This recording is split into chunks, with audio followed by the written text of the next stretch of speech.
Good morning. Good morning. Good morning, y'all. Y'all know who it is. Y'all know the voice. Y'all know the sound. James Bubba Williams, DJ Exclusive, is in the building. Hey, there I go. Looking all good and stuff.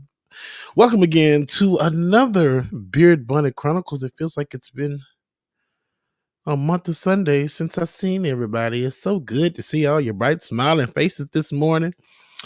Let's do a check in real quick and say hey to everybody. Welcome to the neighborhood. Nat A. Tyler Hackner, good morning. Smokey Rose, what's going on? Lily Ryland Bundy, good morning to you. J Row 49 is in the building. Tiger, what's going on, Tiger? Sonia B, what's up, Sonia? Let's see who else got. Emily Swamp, good morning. Viking Tees, what's going on, Viking Tees? Jessica Camaro, what's going on? Yusuf Adiza, good morning. Neon Death, I see you. Good morning to you. And Pixie, good morning, Pixie. And of course, Roller Dragon. What's going on, Roller? Good to see you. Good to see everybody this morning, y'all. It's been a minute. It's been a while. It's good to be here. Good morning, Mama and Daddy. Hey, Shauna Payne, good morning. True Dragon, good morning. I see y'all. It's been a while. I said, no, Mama said, where have you been? Cause I don't see you. Cause I be hiding under a rock and DJing everywhere. Just, DJ scratching stuff around this thing. So it's been a lot of fun. I've been enjoying it, I guess. And tired as hell. And of course, working as well too. Sweet Indigo, good morning to you. Wendy Galton, good morning as well. But yeah, man, it's been working. It's hard out here for a pimp, man. You gotta get your hoes in line and do all this other stuff. So it just be hard. You gotta do all this stuff, man. Let me stop. I ain't got no hoes. Anywho, y'all, welcome again to another Beard Bonnet Chronicles. Though it's good to see everybody this morning. Hope you all are doing well, man. Like I said, it's just been busy working. So, but I've been good.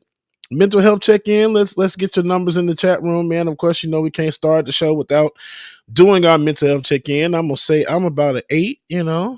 Everything has been going well.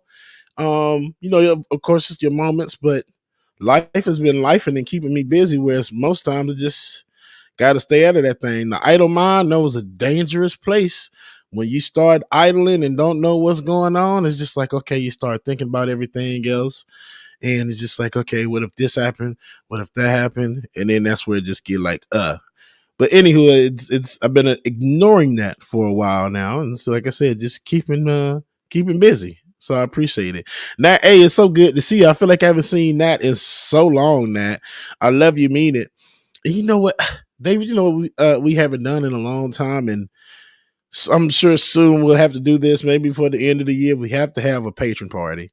We have to, because it just feels like it's been forever since I've had a chance to just talk in the room and just chill and play some music and say hey to everybody, man. So yeah, we definitely have to get that going soon. So let's see where y'all are in the chat room with your mental health check in. Let's see. Nat A says a 7. Okay, Nat, 7. Roller's a low 7. Okay, Roller. Yogi a 7. Tyler Hackner a 8. Oh, fat guy named Tiny. What's going on, fat guy named Tiny? 4 could be much better, could be a little worse. I feel you, fat guy. I feel you. Lily is at a high 6. Okay, Lily. Emily Swamp says 6, but I had a damn good Halloween. So did I. We're gonna get into that too as well too. Great Halloween. Smokey Rose says a good strong 8. Okay. I see you. True Dragon says Bubba was out for a while because he tried the heels that Ron DeSantis was talking about wearing, and he put a cap. I cannot confirm nor deny these allegations. Thank you. Contact my publicist for more. Let's see. Tiger says, I've been having a bad day for the past 2 months. My mental health is no longer on a scale, but I'm too stubborn to let life break me. Of course, that's what you got to do, man. Life comes at you from all ways, sideways, up ways, down ways, whatever ways you can think of is going to come at you. But it's the strong ones that survive and keep pushing, man. So keep pushing, Tiger, all right? Pixie of the Moon says 10, doing pretty good right now. That's awesome to hear, Pixie. I feel that. Sean Payne. Hey, Sean, how you doing? Says she's a 6. Okay. Viking T's think I'm an 8. All right, Viking. Pendulous Dragon, mental health 6. All right, I feel it. Osiris, good morning, Kitty for Greens. Osiris says I'm at a 10 now. That man about to walk in the door. Oh, okay, I got you. I'm a 10 now that my man about to walk in the door.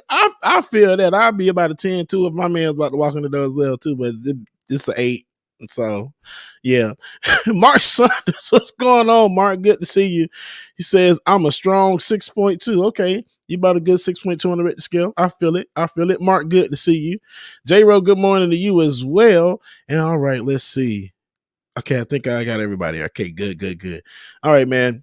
Like I said, do something for yourself. Make yourself feel good because ain't nobody else gonna make yourself feel good like you make yourself feel good. So do something for yourself, man, and hang out with some friends. Or if you like me and like to be an introvert and stay in the house, hey, do that as well too. You know, sometimes good for you, but also get out there and hang with some friends. That's all right. Promise it will be. Promise it will be. Tongue tied like a mug. It's the coffee. It's Starbucks coffee. Hollywood says a confident 7. I like that.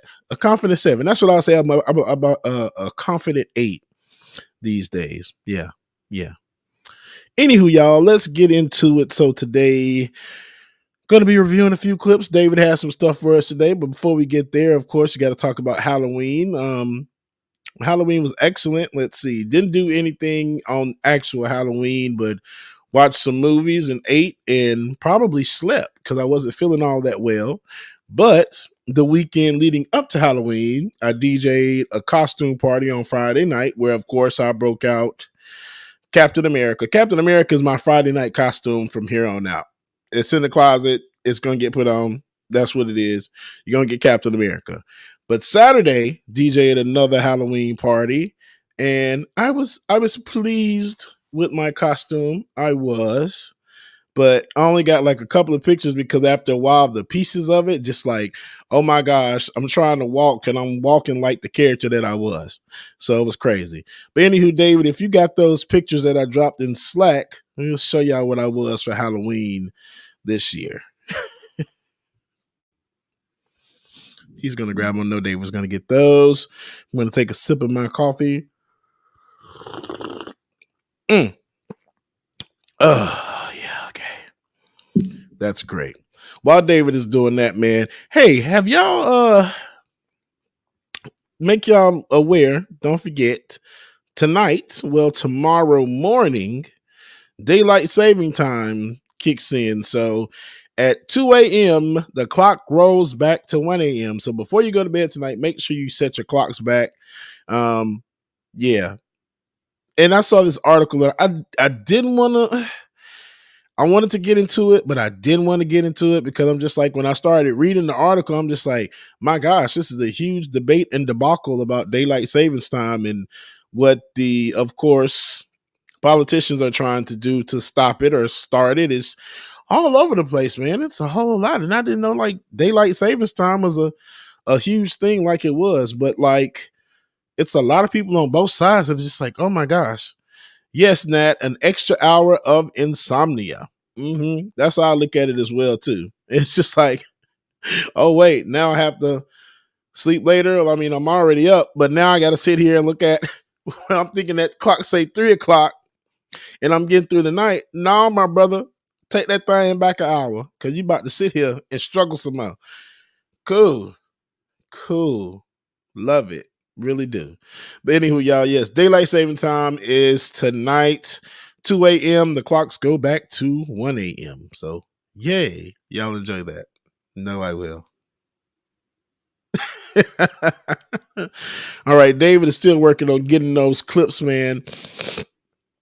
Excuse me. But yes, the Halloween party that DJ'd was fun. Let's see. I'm trying to think about all the costumes I saw.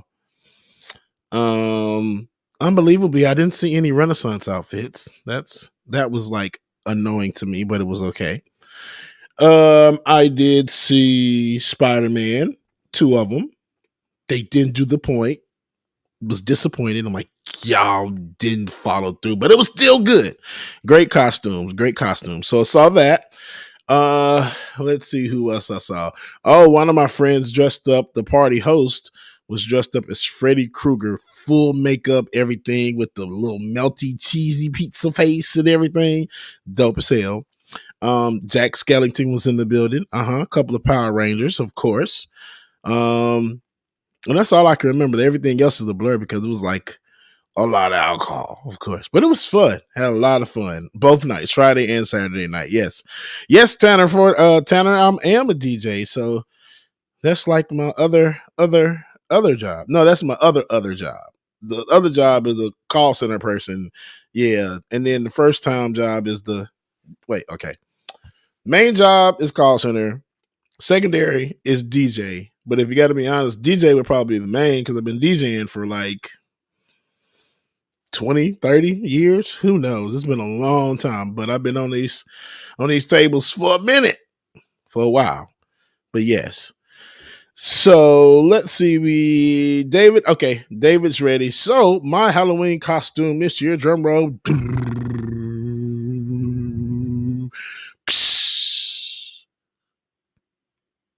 Optimus Prime. Optimus Prime got a little belly over right there. Okay, Optimus, I see you. Yeah, man, the party was fun. I didn't have my gun with me. Man, those boot covers, I don't know if David can zoom in on the feet, but the boots, oh my gosh. So the boot covers go, most time they'll sit on top of the shoe. These boot covers, they go over the top of the shoe. So then it's like the fabric is on the ground. So they were so like extra big. So every time I would walk, they would fall down. Thought of my Absolutely, yes. Optimus Prime. That was it. True Dragon, I like that. Optimus Prime. Okay. Optimus Prime. Okay. I like these. The Autobots roll out more like Autobots get up and walk away because we even rolling know that damn well. But yes, when I tell y'all the feet kept dragging, I'm just like, okay, I'm really walking like a robot. So about maybe an hour or 2 hours into the night, I had took off the feet. The feet were gone because I just couldn't do it anymore. So then after that, then the hands came off because I had to cut the fingers off because I couldn't touch anything because of the gloves. So I had to cut the fingers off, and then after a while, the arm pieces came off as well too. Probably by the end of the night, I didn't have nothing on but like half of that costume because I took it all down and just wrapped it around my back because it was just like, man, this thing is hot, first of all, and then I can't do anything. So yeah, and then it's one of those zip up ones. So every time I had to use the bathroom, I had to find somebody to unzip me. Shout out to Q who was there. I'm like, hey, you gotta unzip me. I gotta pee real bad. And then there's an overpiece that lays on top of it. So it's like a bodysuit and then a chest piece that goes on top of it. And I had to take all of that off before I used the bathroom. So at one point, I'm just like, you know what? All of this shit is about to stay off because I can't. And the amount I was drinking, oh yeah, this is not going to work for me. So, and the front didn't have a zipper or nothing. Yes, Roller, Bubba be stripping on Halloween like a mug for the past 3-4 years. But I think next time, my next costume, because clearly all the costumes I do have some type of bodysuit to it. If that's the case next year, I will be installing a fly on the front of my costume so I can, easy access because that went in. That went in at all. And then it showed everything. It showed everything. Anyway, let's move on. Yes, I did, True Dragon. Bubba experienced suit actor troubles. I don't see how they do it. I'm going to be good to go. All right, so the first video, before David starts showing his, I got one video to show y'all that I ran into at 4 a.m. this morning where I'm just laying in the bed, not able to sleep. Yes, needed a pee slot. so I hate y'all. But I ran across this video last night, like I said, this morning, 4 o'clock in the morning, while you just sitting there like, okay, Let me just get on Instagram right quick. But this is what happened when you leave your kids around grandma and mama. Everybody gets to start talking about your damn daddy. This is what happened. David, if you can play that clip I dropped, this little baby is just telling all her daddy business and telling everything her and her grandma talking about. Gam gam. It's quite hilarious. Y'all take a look. Him is went to jail because he was selling those drugs. Yep.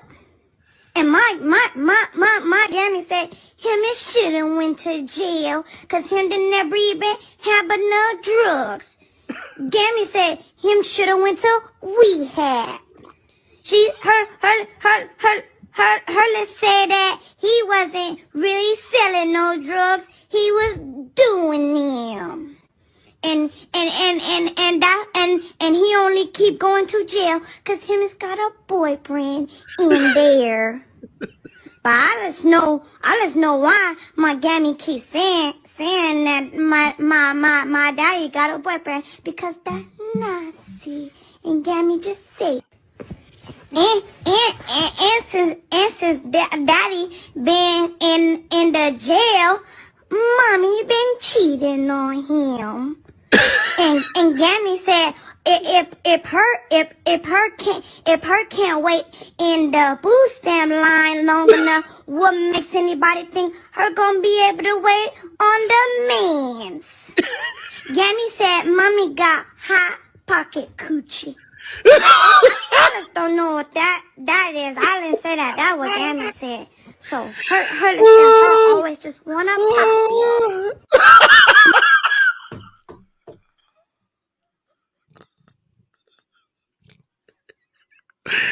Gabby said she got hot pocket coochie. And all she want to do is just want to pop it.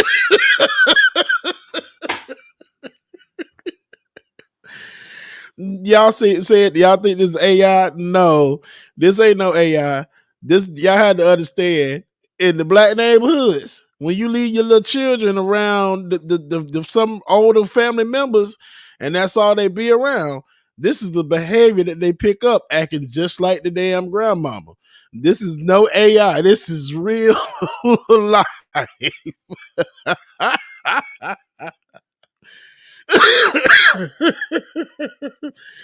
Nat said it perfectly. This is why our elders made us go away when they was talking. Because I know my family, we used to always be in the people business trying to pick up on what they was talking about. And of course, we would go back when it was just us, the cousins and the siblings, and we gonna repeat everything that we said. Yes, y'all. This is real. David, run it back one more time. My daddy went to jail. Him is went to jail because he was selling those drugs. Yep. And my daddy said him and shouldn't went to jail because him didn't never even have enough drugs. Gammy said him shoulda went to rehab. Her said that he wasn't really selling no drugs. He was doing them. And he only keep going to jail because him has got a boyfriend in there. But I just know why my gammy keeps saying that my daddy got a boyfriend, because that's nasty. And gammy just say, and since daddy been in the jail, mommy been cheating on him. And Gammy said if her can't wait in the booth stamp line long enough, what makes anybody think her gonna be able to wait on the man's? Gammy said mommy got hot pocket coochie. I just don't know what that is. I didn't say that. That what Gammy said. So her said her always just wanna pop it. She always wanna pop it.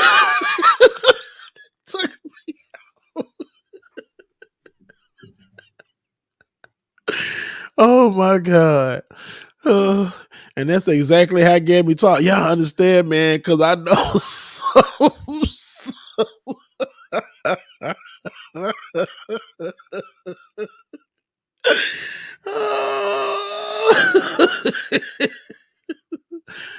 This is what happened with kids. Get them goddamn phones and they just press the button to start recording. Because I've heard some kids on this internet, on Beyonce's good internet, get out there and say some wild stuff, man. This, she got hot pocket coochie. She just always want to pop.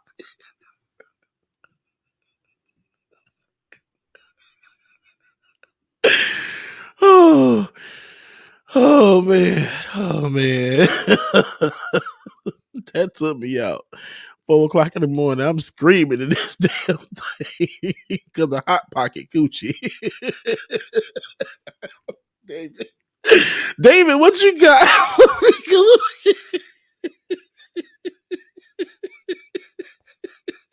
Am I supposed to come in and save you, Bubba?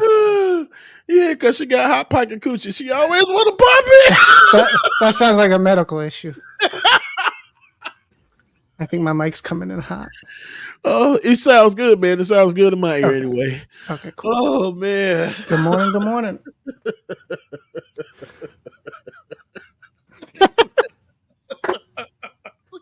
This is what happens when we don't have BBC for like 2 months. Hot pocket coochie.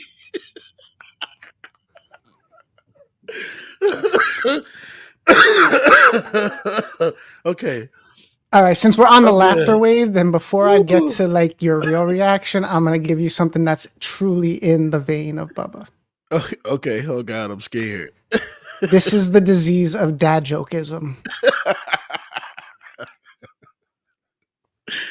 Y'all been trying to comfort me and my dad jokes, man. Even I be getting DMs with different jokes, and I'm just like, y'all think that's y'all funny. Y'all is funny. But Bubba, it's a real epidemic. It's a real problem. Oh gosh, I know it is, especially ready? the pandemic. Jesus, yeah, let's get it. I'm ready. To the kitchen yesterday, and I said to my dad, "Hey, I'm hungry," and my dad said, "Hi, hungry. I'm Dad." Well,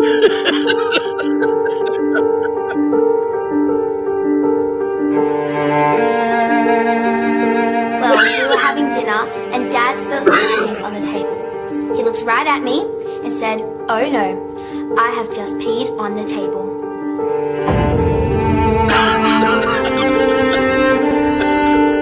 The peas on the table. Dad asked me, "Have you heard about the new movie, Constipation?" I was all like, "What? No." And he said, "It never came out." Who even calls a movie Constipation?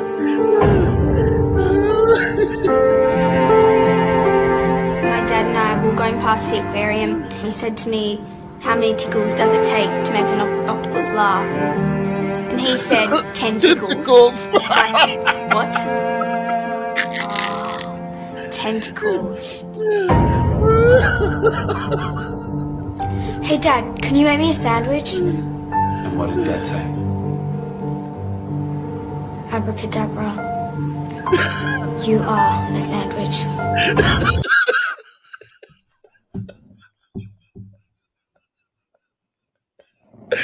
Abracadabra, you are a sandwich.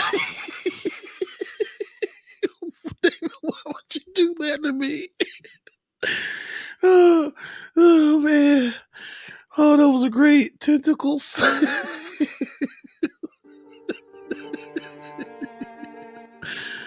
Oh my gosh.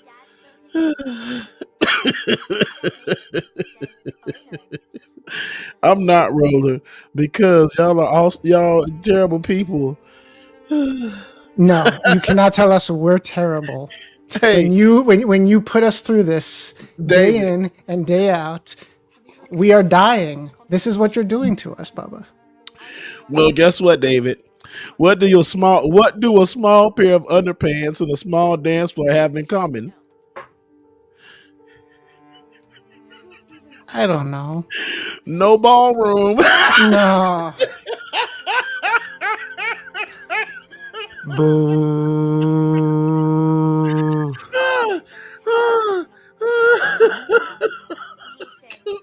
Crying real tears. No ballroom. Even better, every morning I announce to my family that I'm going jogging, but then I don't go. It's a running joke.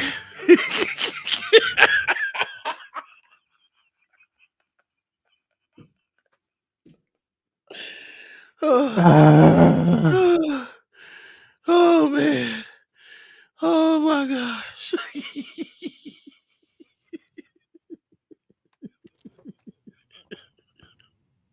Y'all blame David for this, okay? This is David's fault. Nope. This is all David's fault. Nope. But I am about to start some serious arguing in the chat. Hopefully you can save them from tearing each other apart. Uh-huh. Because Will Smith is very controversial nowadays. I don't even think it's more so Will than it is Jada's ass. But like the whole rehabilitation thing and whether he can be saved and oh man. Goddamn Will Smith. So I was scrolling through looking for clips for you, and I saw this clip that the way they presented it, it was like brand new 2023, Will Smith's coming back. I came to find out it wasn't 2023, it was 5 years ago. But all of a sudden it's in the algorithm, so they baited you, David. They definitely baited you. They got you. So there's actually two, because he did one with Jazzy Jeff. He did like a virtual concert, not a concert, but they did like a jam session. But okay. We don't have to necessarily get to that. This one is his. I don't think it's a freestyle, but it sounds like a freestyle. So I want to see what you think about it. All right, let's take a look. It's like 2+ minutes. So okay, good, perfect. All right, here we go.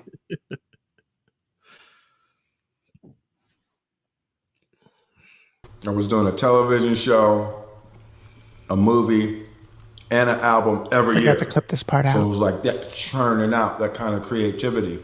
What happens is you get to a point where you get empty. So I'm excited. I'm re-energized and I'm creating wildly like I used to. I'm ready.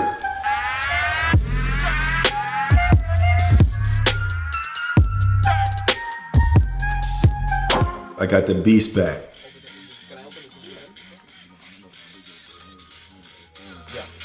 Damn, that joint fits in there too. What's that? No, I was saying I had a joint I had written to the click track, and I was like, it kind of fits on this joint. What is it? Looks familiar.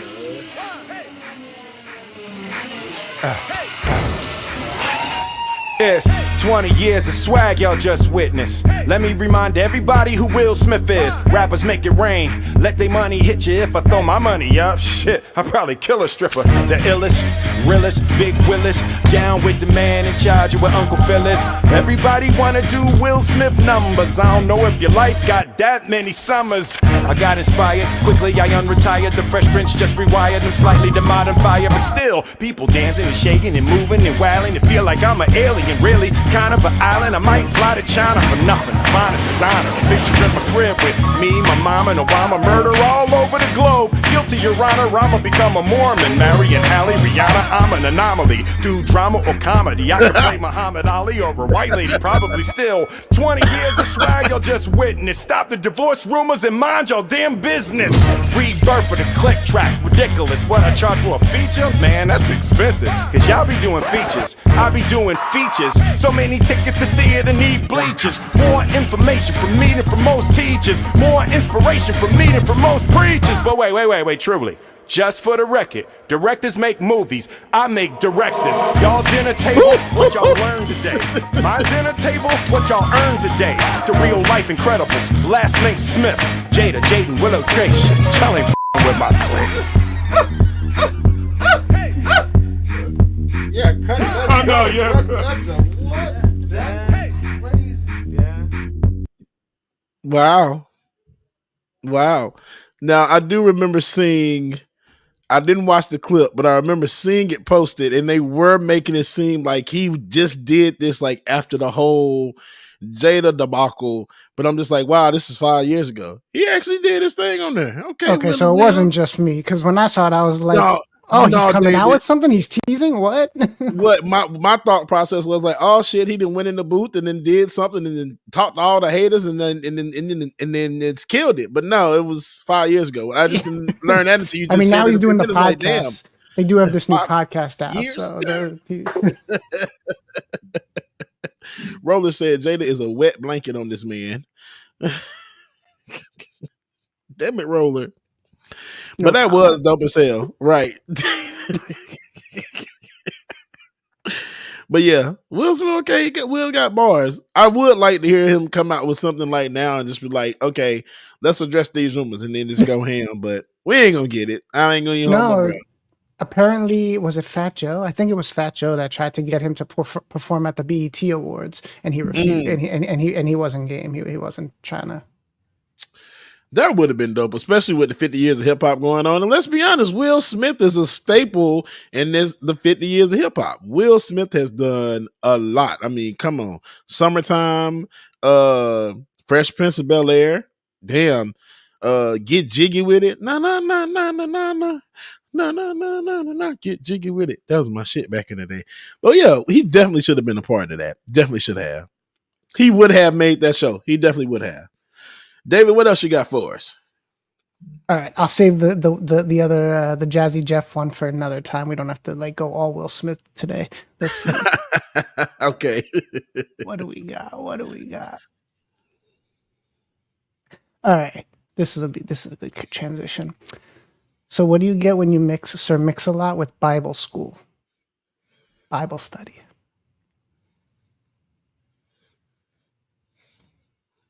My goodness.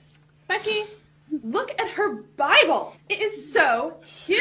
It's like one of those preacher guys' girlfriends. Who understands those preacher guys anyway? What the hell? Talk to her because she looks like Mother Teresa. Okay. I mean, but look at it. It's just huge. Gross. She just looks so righteous. I like big Bibles and I cannot lie. You Christian brothers can't deny. Now when a girl walks in with a KJV and a bookmark in Proverbs, you get stoked. Got a name engraved so you know this girl is saved.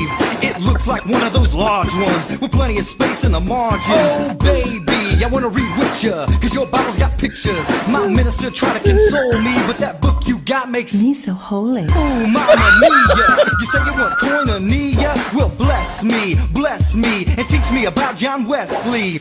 I saw her praying.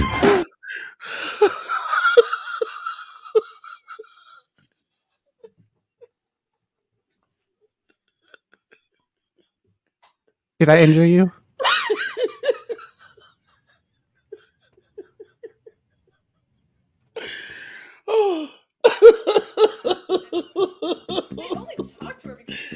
David. I feel like I'm winning on today's episode. Oh my God.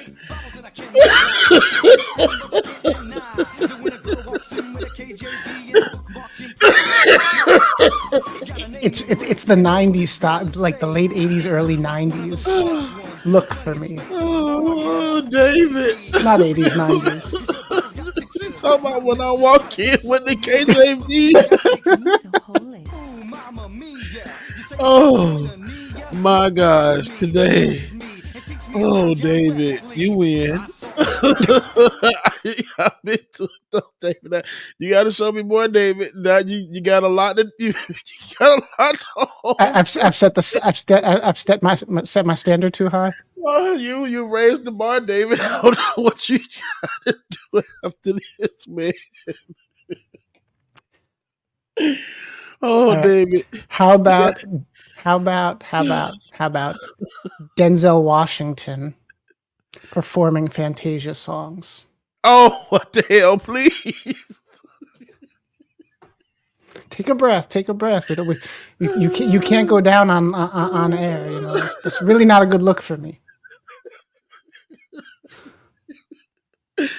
Oh my God, David knew what he was. This is why David has been wanting me to do Beard Buddy for so long. David has been I got a backlog now. Like you would like my Slack chat is overflowing. I couldn't. I had trouble finding some of these.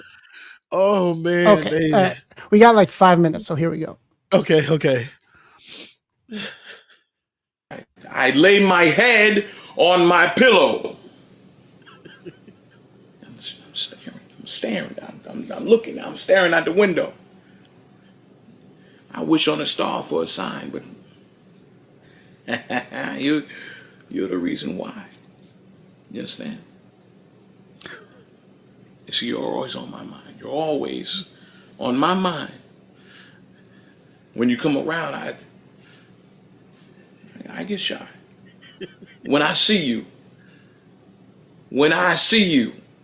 huh?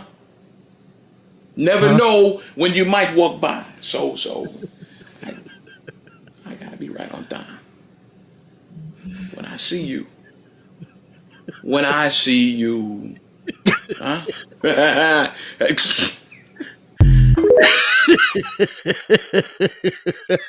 That was a good one, David. I've seen him. That guy is funny as crap.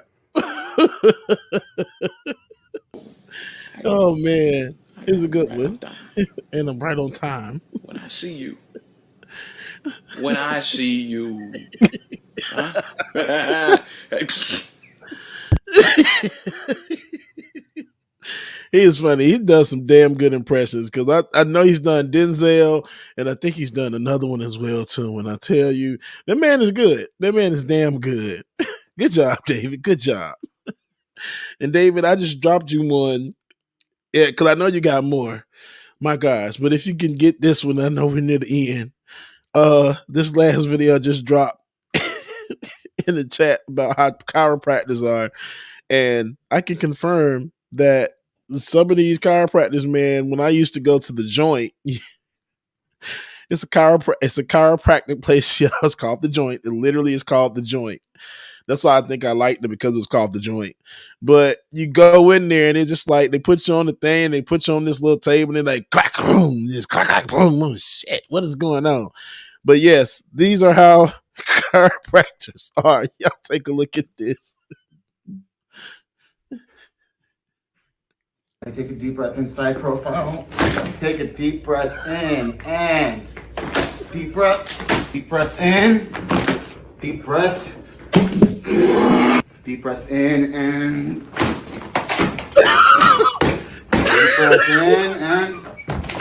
All right, take a deep breath in and. All right, take a deep breath inside profile.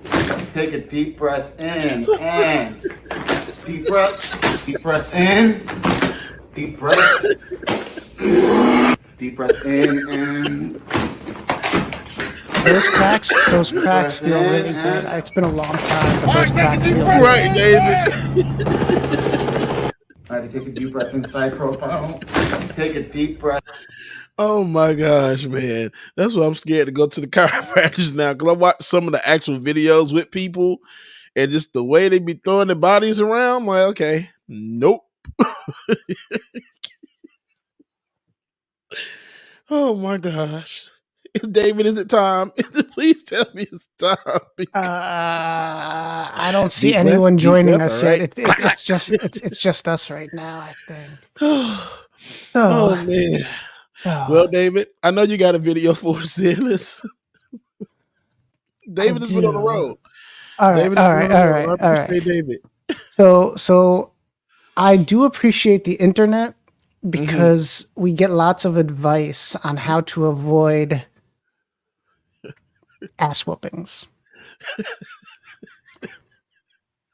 But the kids are getting too smart. Like, maybe they're actually paying attention in science class.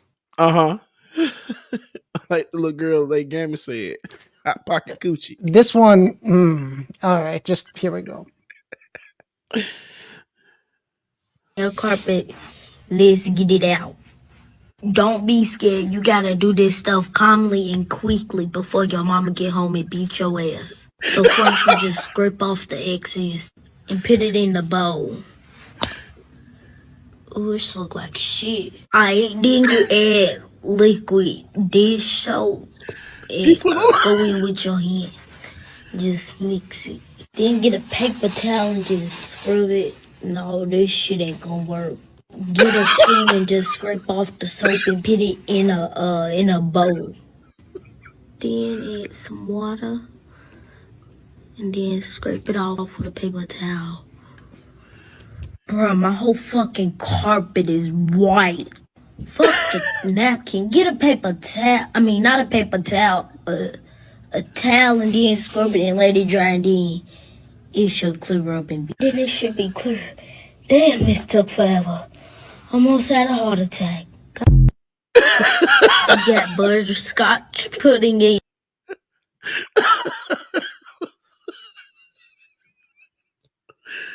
Not my dog trying to show you how to clean up a stain or a spot. You done wasted some on the floor. I'm just saying, my nephew is 3, and I'm waiting till he starts. He's already a sneaky. He's really too good for his own. Oh man, I'm just waiting. You know what's gonna happen soon. I'm trying to think about the ways that me and my siblings used to get out of trouble. Now I will never forget though. Roller Dragon said, "Get the lighter fluid." I'm not giving any kids ideas on air today, but I got stories where I thought I had ideas. Let's just say that. Right.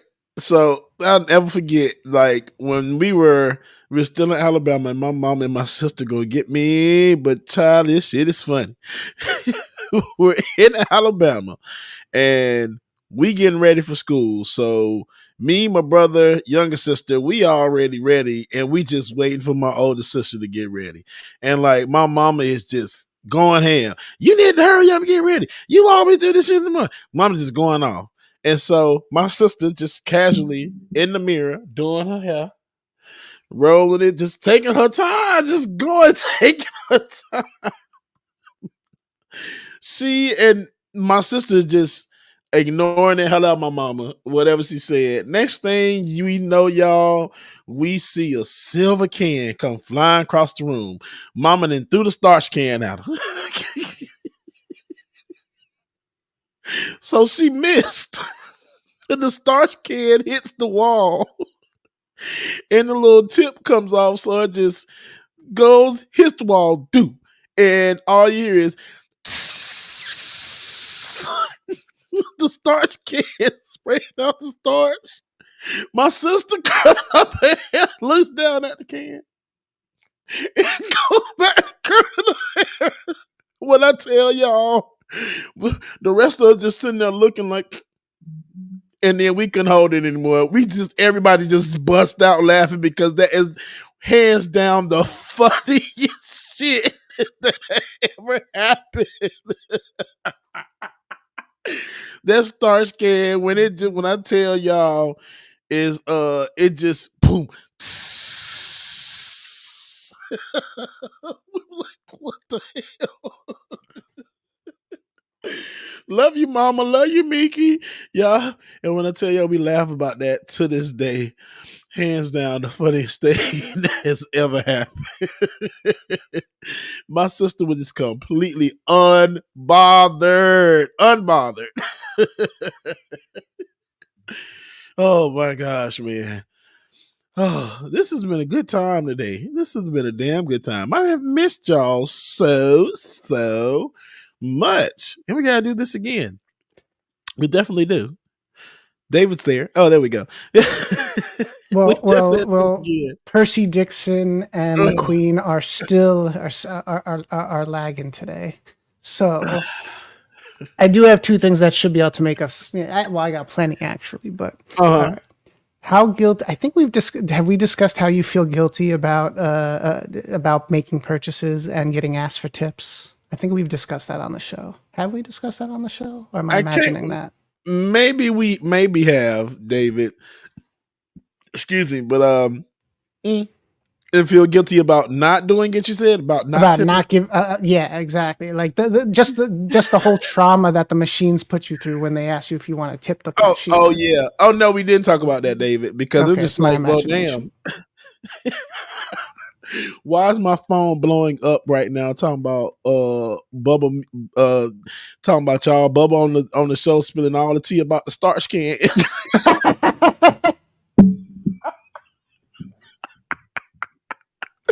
Mama here too talking about Bubba, stop lying. Mama, you know it ain't damn lying. Y'all look, I'm waiting for the family. Pop in the chat. Y'all tell outside the story because I know I'm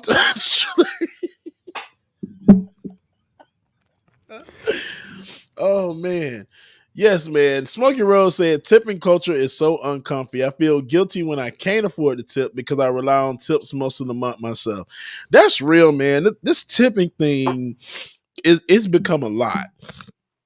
Excuse me, y'all. My nose is so runny. Oh my gosh, because y'all make me laugh so much today. The tipping thing, it's become so much now. Hey, if you haven't already, please tip your DJ X3C on Cash App and Venmo. So terrible, ain't it? As I asked for a tip. Do you want to know how you're making them feel right now? Yes, let's see how we're making them feel. $1 to save a dog? No. Yes. Double negative. Wouldn't. No. Yes. Yes. No. No. Oh.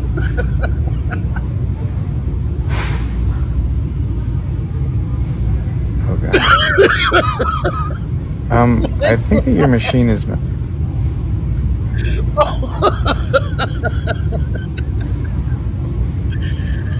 it. Oh my God. God.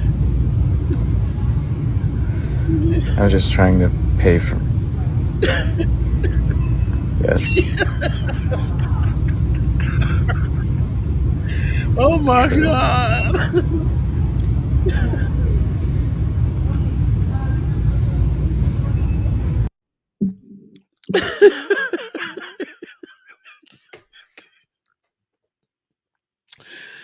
Y'all don't like the content that y'all getting? Okay. Save a dog? No. Would you like to get more content? Yes. Then do you want to donate to Liking or Not? No. Yes. But no, real talk. Are you sure you don't want to tip us? Okay. Are you sure you don't want to tip us? DJ X3C Cash on Venmo? Are you sure? No. Do you not like seeing me every week? Do you not like seeing all this chocolate goodness right here? Then yes, you will. But no, real talk, man. The tipping thing has become a lot now. It has, and I don't know, man. I don't know. Like DoorDash, it just popped up or it just came up like a couple of days ago that DoorDash now has said that if you do not tip, then your order may be late. And I'm like, wow, that's really crazy to me. So they can see if we're tipping or not. I mean, sometimes it's like DoorDash's prices and Uber Eats and all those places, their prices are already high as hell. And like when you look at some of the fees, you're paying like all this extra money. And sometimes you might not have enough money to tip. And I know that sucks. And I try to leave as much as I can. But I'm just like, I'm sorry. I only got $2 that I can spare without being broke myself. I don't like to go cook, but you know. when the tip question hits the screen, I'm like always looking like, are they looking at the screen? No, they're looking away. Right. Okay, let me tap no real quick. And then, but you know what? With the register systems, though, man, 9 times out of 10 it's going to be a hell no. I'm like, why should I tip? You didn't do anything, Yeah, but no, just like literally just tip me out, and that's it. I don't know why I should be tipping you right now. Yeah, I feel like most of them don't expect it anyway. Yeah, they don't, because like if I'm at like the smoke shop, right? The tip screen comes up at the smoke shop. I'm like, what am I tipping you for? Because you gave me my rolling papers? Thank you, I guess. I don't know if I should tip you. Now, if you gave me some like customer service, you like, hey, you should try this one. This one smokes good. It has this and it has that. Then yeah, I would. I think I would do it.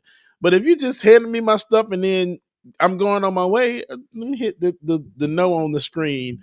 But I kind of feel like how he did is going to come up like, are you sure? This baby is going to die if you don't give me this tip.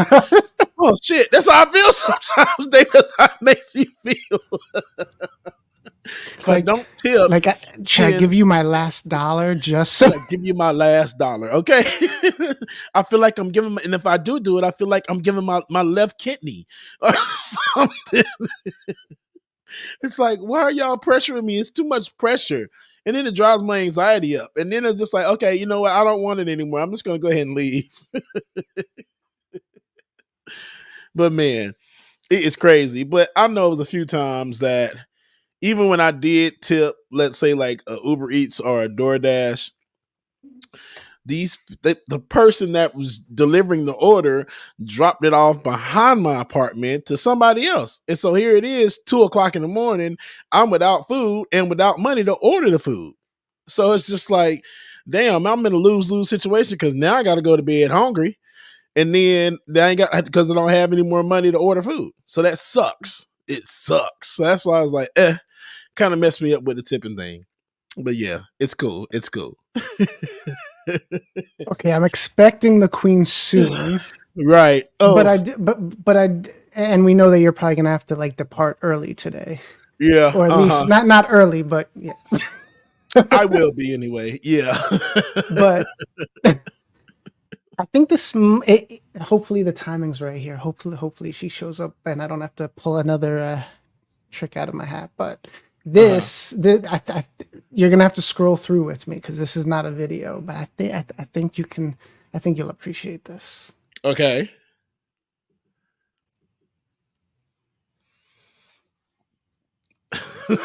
Old black man names only. Cleophas. You got some? Oh, see, Cleophas. I knew it was up there. I was just about to say, wait, are you looking at the comments or did you? Cleophas, Cleotis, Earl is one. Jediah, Jeremiah, that's an old one as well too. Bubba is an old man name too. Benjamin is too.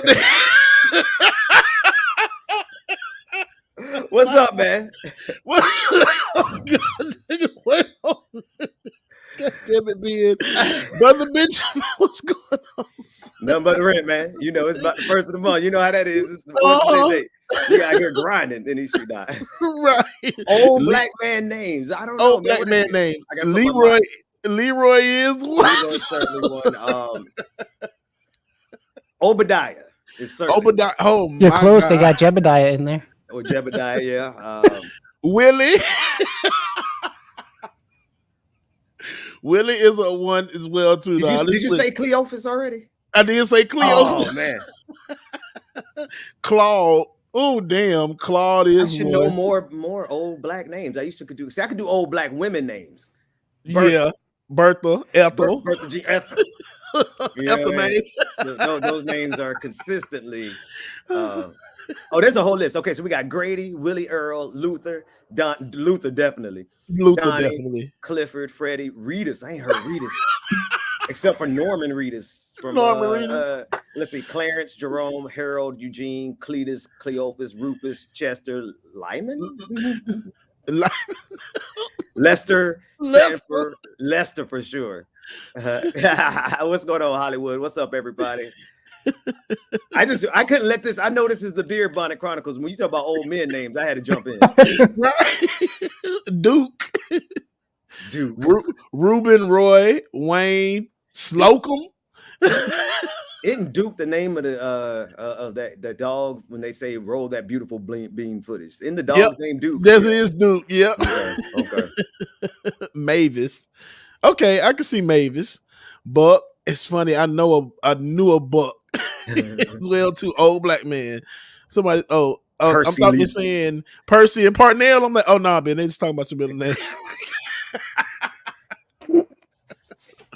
Somebody said Beauregard. Beauregard with no regard. All right. Beauregard with no regard. That's my bar. Don't y'all steal that. I'm putting that in the no. Oh my gosh. Clifford. Clifford is an old black man name. Clifford definitely take the most. Yeah.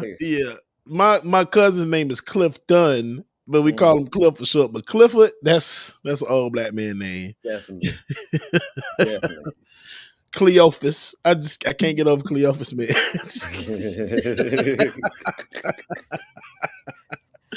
Percy Cleophas. Oh man.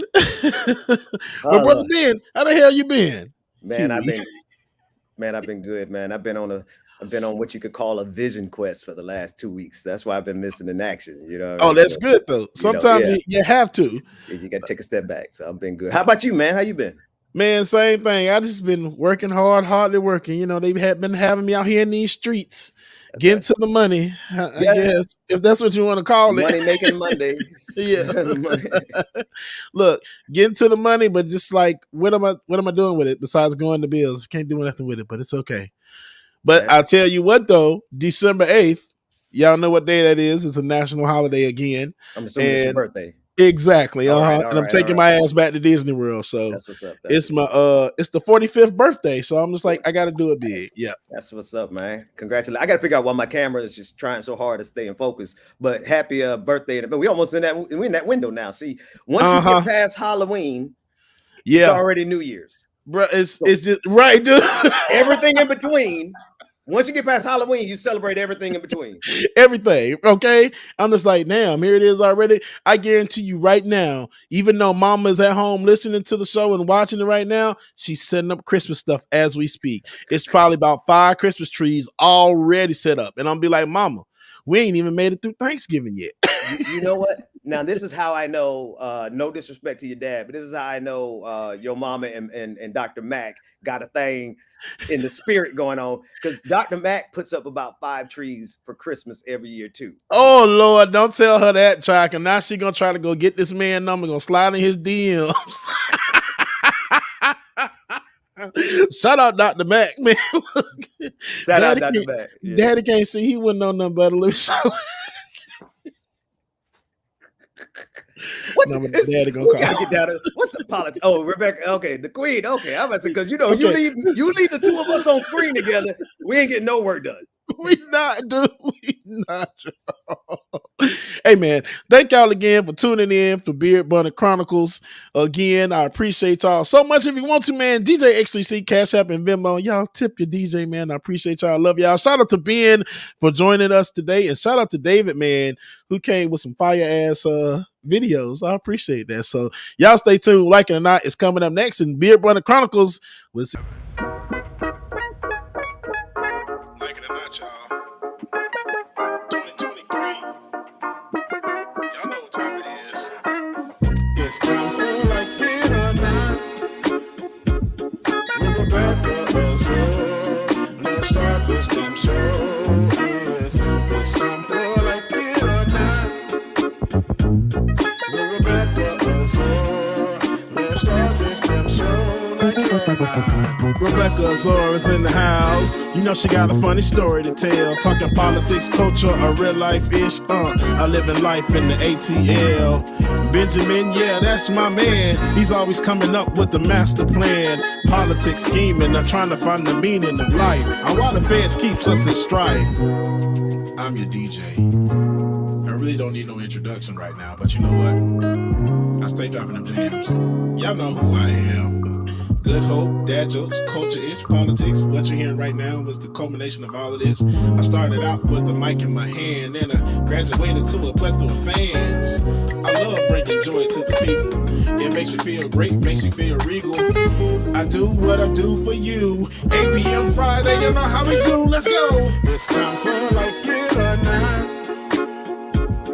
With Rebecca Azure. Let's start this damn show. It's time for Like It or Not. With Rebecca Azure. Let's start this damn show. Like it or not, y'all. 2023. Let's start this damn show. Let's go.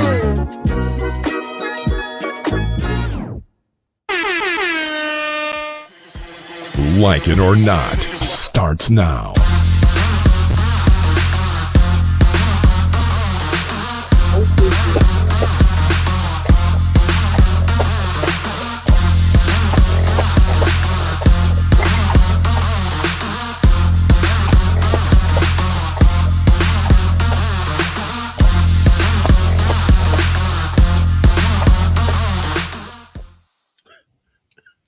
Good morning. 8 p.m. Friday. I'm sorry. 10 a.m. is Saturday. You know how we do. Let's go. Yeah, we definitely got to fix that because the stream goes to other places now, so we got to be on point. We don't want to be not on point one in other people's atmospheres. So, what's up? Yeah, regular mic. Yeah, your computer mic is doing the work this morning. It's all right. It's all right. It's been a rough morning for me anyway. My camera didn't want to link up and do what it needed to do. It my leg is broken, so it kept going like. So I had to, You ain't got no sense on this. You know I don't. Rick, I love these nails. Here she come. Here it comes. It's clicking. It's about to It's switch clicking. over. Right. Anyway, I noticed on the those opening pictures from 2 years ago. There it is. I'm here. So what were you saying? Sorry. No, I was just gonna fill some time while you fix that up and notice how many grays I got compared to that opening picture. That old picture, I thought you were pointing at mine. I'm like, wait a minute. No, I can't see. I can't see your beard through the camera, bro. Okay, right. My mustache and I got that settled already before I got on the show. So thank you, God. Ooh, maintenance is crazy, honey. Anywho, welcome to Like It or Not, where we're free to tell the truth and not care who doesn't like it. What's up with y'all? Like, how y'all doing? What's Saturday looking like? What like how y'all doing? It's one Saturday morning for me. Kids in there watching cartoons and. I'm surprised we got you on camera. Well, I know, right? I wasn't going. Listen, I have not been keeping up my end of the deal on a lot of things. So this week I said, you know what? The least I can do is show up on camera. Appreciate it. Oh, look at Rebecca's face. Oh, that's all right. We're happy to have you here. Is it chilly over there where you are in Jacksonville? Yeah. It's not chilly enough for me to be wearing what I'm wearing, but it's chilly.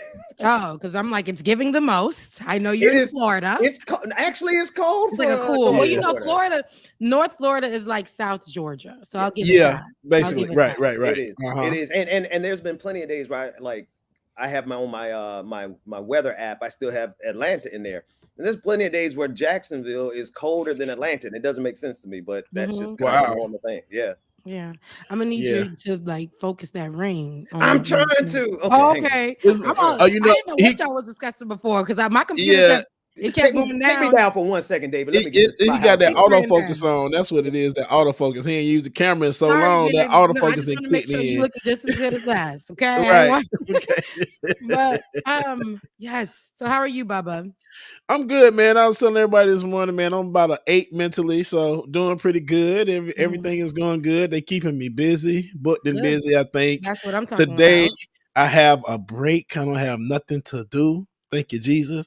But tomorrow I'll be down at the Mercedes-Benz Stadium doing a tailgate, so I'm excited for that. I'm excited for that because they have so much fun down there. When I tell you they cut up at this stadium, so I'm about to have a good time tomorrow. Swing it to the right, Ben. Swing it to the right a little bit. No, not the camera itself. The ring. Rebecca. Maybe I need to back up. There you go. It's trying to focus on something. I don't know. Yeah. Well, we'll just. Yeah, it's your glasses, maybe. It's the glasses. Okay. No, it's still not. doing it. It's not. But you know what? The listening audience won't know what's going on. So They don't know what's going on. That's all right. We'll push our way through this. So, what did you say, Bubba? What was I answering? Was I answering something? It's time to do memory exercises because there is no possible way that 5 minutes, 3 minutes, 5 seconds. It wasn't even 5 minutes. And then ADHD kicks in, and they're like, "What happened?" Look, we have been having this conversation like for probably about the past week now of like our ADHD had just kick in. We can be talking about something, next thing you know, like, hey, what were we talking about? I think this, and that's it. I think this is the problem. That's a cute picture of me. But I think it is.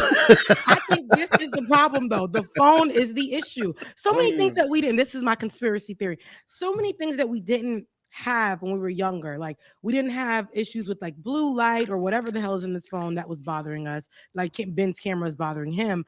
We didn't have that all up in our faces all the time. We had like a little bit more nature. Like we went rollerblading, riding on the handlebars of our friend's bicycle with no helmet. Very dangerous. Going through the woods, not knowing what animals are there. Rebecca. Like, why were we like active on purpose in that way? I don't know. Jumping fences so that the cops at the school wouldn't catch you breaking in. I'm not sure. Right? Going in sewers like we were Teenage Mutant Ninja Turtles down in the sewers, child. Just walking around like, why were we doing that? Booty popping at the age of 11 because it was more of a back thing and not an ass thing. Not an ass thing. It was like here. So back muscles were on nice and strong. Okay. Right. Cheerleading, dancing, stepping, whatever you had to do, you did. And now I feel like we got so much of this in our face. Look, just like Bubba right now. Like right now. Yep. Hey, focus because of this. So the other day being yesterday, right? I was on my phone and I tried to think about something that I had to do. And I'm like, I got to do something. And I just said I got to do this thing and write it down. I couldn't do it, y'all. I couldn't remember. And I was like, just sit still for a second and go. Oh, I just got to walk over here to my purse and get out my computer charger. But I was sitting there. My computer was dead, and I was wondering what it is I needed to do. was. Yeah. That's like me going into a room and forgetting what I went into that room for and having. Yes. Oh, my gosh. Yeah. Go ahead. I was about to say, now what I have to do, y'all, I will forget what it was. I just have to sit there and just wait for like 5 minutes. I'm like, okay, and just shut up and don't say anything. And then if I'm like, boom, now I remember. Most times I'm just like, yep, I don't remember what the hell it was I was supposed to be doing. And just forget about it. A day later, I'm like, that's what it was. Yeah. Yeah. Look at her as she's ADHDing her phone. And I'm listening. Look, ain't both of them. For the listening audience, you don't need. We have to go to the our pages to go view this, but you just see us at every moment. Even when I'm on Leftist Mafia, I'm listening though. I can do that. I can really do that because I'm like, if I miss something, questions gonna be asked to me, and I ain't gonna know what to say. But at the same time, there's a post that talks about this, and it said, "Okay, I'm gonna go take the clothes out of the laundry and walk it over to the dryer, but I see something that needs to be washed, so I take it over to the sink, and now I'm doing the dishes. I haven't finished putting the things in the dryer, but now I'm putting the things in the dishes where something needed to go under the sink, and now I see that this thing that's under the sink shouldn't be there. It should be in my bedroom. I walk over to the bedroom, and I look over at the sheets, and I'm like, goodness, I didn't place the thing that was supposed to go into the bedroom in the right place. I put it on the floor, but now I'm looking at my sheets, and I'm like, geez, let me go ahead and get the sheets right. Now I'm doing the sheets. I done found a headscarf in the bed. I had to walk to the bathroom. Half the sheets is done halfway. Walk to the bathroom, place the headscarf into the closet where it's supposed to be. Then I look at my makeup that's out of the makeup bag, put that in there. Then I see something that's supposed to be in the kitchen, but it's in my closet with the makeup bag. Walk it over to the kitchen. Now I'm back at the sink to start the dishes. You see what Jose said, and I don't appreciate this, but I do appreciate it. Like, thanks for reminding me, Jose, that we could thank COVID for cognitive decline. All jokes aside, I've had to relearn how to type. In these last 2 weeks, I've had to relearn how to type without having nonstop typos, but it's getting better. Yeah, no, I feel like that added to where we already were going with our cell phones, with a lot of first technology was to blame. Well, technology is going to do this. Now it's like so much. Somebody in the comment section said they have blue light glasses, which help them with their mental health. I have some blue light glasses. Ridiculous though, because they my seeing glasses, but they have the blue light on them. And y'all, these people forced me to get these brand name glasses, and I'm like, I could have really went to Dollar Tree and got me some of these, and I was so upset. They were my insurance paid for it, so I only paid like $50, but that $50 could have went to 50 glasses. They're Dior blue light glasses, right? I don't. Come on, Dior. Let me tell you, they look. I got them in my bag right there. Like remember them nice behind polo glasses I used to have. I don't even know what them things are no more. Well, let me show y'all. Right. So I go to the Dollar Tree. Here we go. No, they're not even Dior. These are Dolce & Gabbana. Ooh. Damn, that's. So these are my, like, they have medicine in them because I need to see, right? I can see the medicine. And I rebuke this over my eyes. They said because my family has glaucoma in it, that I may. And I said, no, I rebuke that over my eyes. So it's an easy fix to glaucoma. Go ahead. And they said astigmatism, may. And I said, I need these to stay in place. Okay. So, these, you can see kind of like the blue light in there, whatever. I do see them. But this wasn't even, it's a little cat eye. I need big cat eyes for me, but I do use these very often, guys. It's giving, cute. Thank you so much. I use them very, very often. And when I had braces, it was like, dang, I never thought I would be this way. Glasses and braces. I didn't know in my 30s. But honestly, though, it does help. It does help. I just know that they're scamming. There's a lot of brand names that are scamming because this is like, you could tell this was just made somewhere and they just tapped on the brand name on there. I just wanted to point that out. But other than that, listen, get you some blue light blockers so that, and it helps with your migraines, the massaging of your eyes. My eye doctor told me every 20 minutes for 20 seconds, look 20 feet away, and that will relax your pupils. And you can actually almost instantly feel after typing all day on the computer or however, every 20 minutes for 20 seconds, look 20 feet away. So I usually go stand on my balcony and do that. Definitely got to start doing that because especially I don't wear these glasses and put them like in front of the screen. You say what? Not been practicing just now and looking away. Right. 20 feet. What's 20 feet? Damn, I'm trying to see. Damn, my 20 feet is blocked on either side. I'm dead. You know what I'm thinking about though is the fact that we are so locked into devices and no joke. Like normally when I go and disappear for about a week or two, I'm out somewhere in the elements. These last 2 weeks I've been locked in on the computer, just working, right? And it's just amazing how we live in a society where the majority of our lives are locked into a screen, just such that they have to tell us to look up every 20 minutes. Like, I would hope a normal existence for us would be like, we wouldn't have to be taught to look up every 20 minutes because we could go outside and live a normal life. But that's not America. Yeah. It's not America, but you know what what is very American? Americans getting into other countries' businesses. That's very American, ain't it? So let's do a couple of stories today. We won't be before you long, as Ben would say. We ain't gonna hold you, as the streets would say, Bubba. And we're not here for a long time, but we're here for a good time. Rebecca, how about what? Wait a minute. That was smooth. That's how you do an analysis. You take one thing and you apply it to 3 different dimensions and you get coherent insights like Rebecca just did. I stand, Rebecca. Go ahead, lead the way. Right. I be trying, and y'all always gotta say. Listen, I will always recognize brilliance whenever it pops up. When it pops up. Amen. Well, it must be very often because you guys do that all the time. So thank you. Hell, it's the Trump shit. Thank you. But yes. Okay, so let's get to these stories, right? And this is the top of the hour. And I know, again, we won't be before you long, but I wanted to do some updates. And I wanted to start off with Israel. We know Israel and Gaza.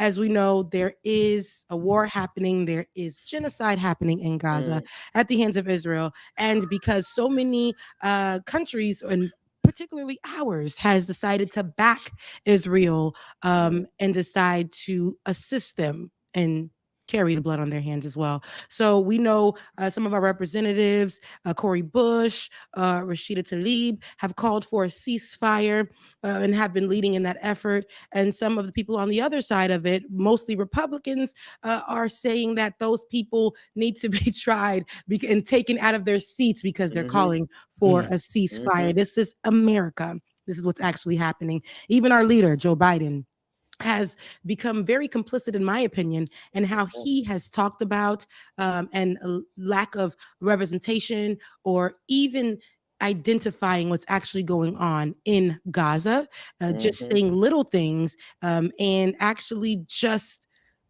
adding on the fuel to the fire, right? As America's leader. And that hurts. And we're seeing a decline in his support and people who would have possibly voted for him because that isn't leadership. Now, just today, Saturday, so much has been going on. I mean, we could go over so many different things, but just today, Israeli strikes hit a shelter in a combat area in Gaza.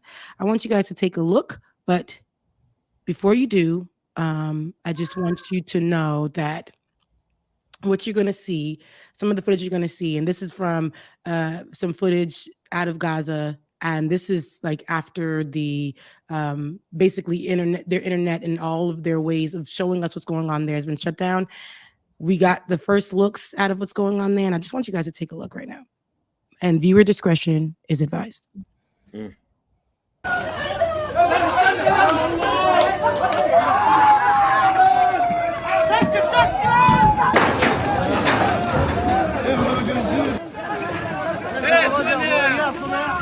People say that the house is full with residents. Israeli airplanes bombed the house in the middle of the night on their heads. We want to check if someone alive here. If there's anyone under the rubble.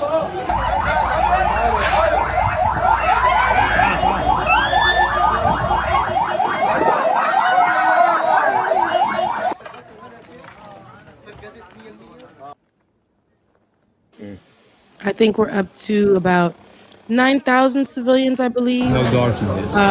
Who are, and you can mute it for us, who are, they're dying. The number is growing. So many people are lost in this rubble.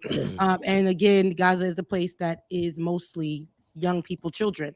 So imagine. And on today, again, Israel struck higher. They bombed an area that was supposed to be for shelter in a combat zone that the UK had set up, or I believe the UN had set up. And so more people died just this morning and are dying every minute. And we don't want people to die.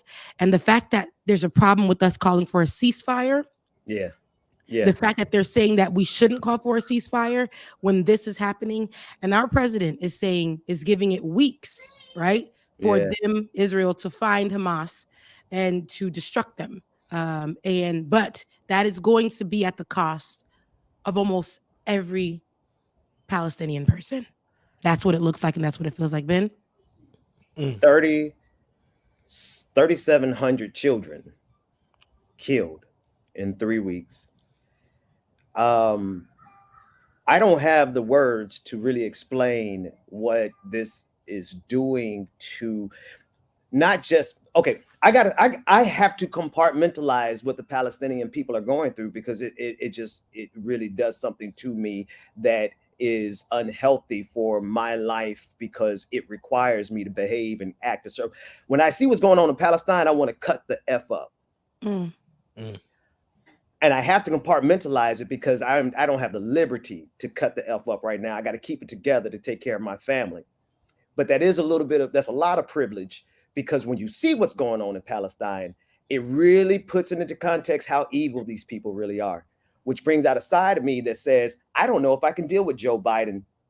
I don't know that I can vote for him looking at this, that he's just sitting by and complicit with this and funding this. Oh, I know the very unique threat that Donald Trump is. I'm writing a book about it, along with other things. I know we have to stop these fascists. I know that the Republican Party is far more worse for America than Democrats.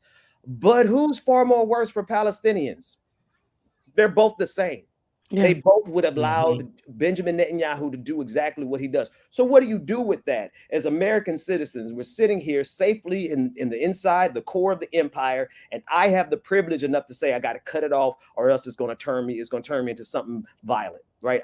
That's a privilege, but it's because of the sheer evil of people who look at us and say that we shouldn't call for a ceasefire. The devil is a liar. That we shouldn't be upset about 4,000 children dying. Oh, I'm beyond upset. I will meet you in the streets kind of upset. But now we have to be measured and figure out, how do we actually stop this? How do we keep it from going? And if we can't stop it from going, how do we punish the people who made this happen in a way that they will never forget what they did? Yeah. And the leaders are of the same way that our leader is being complicit, to me, in genocide. The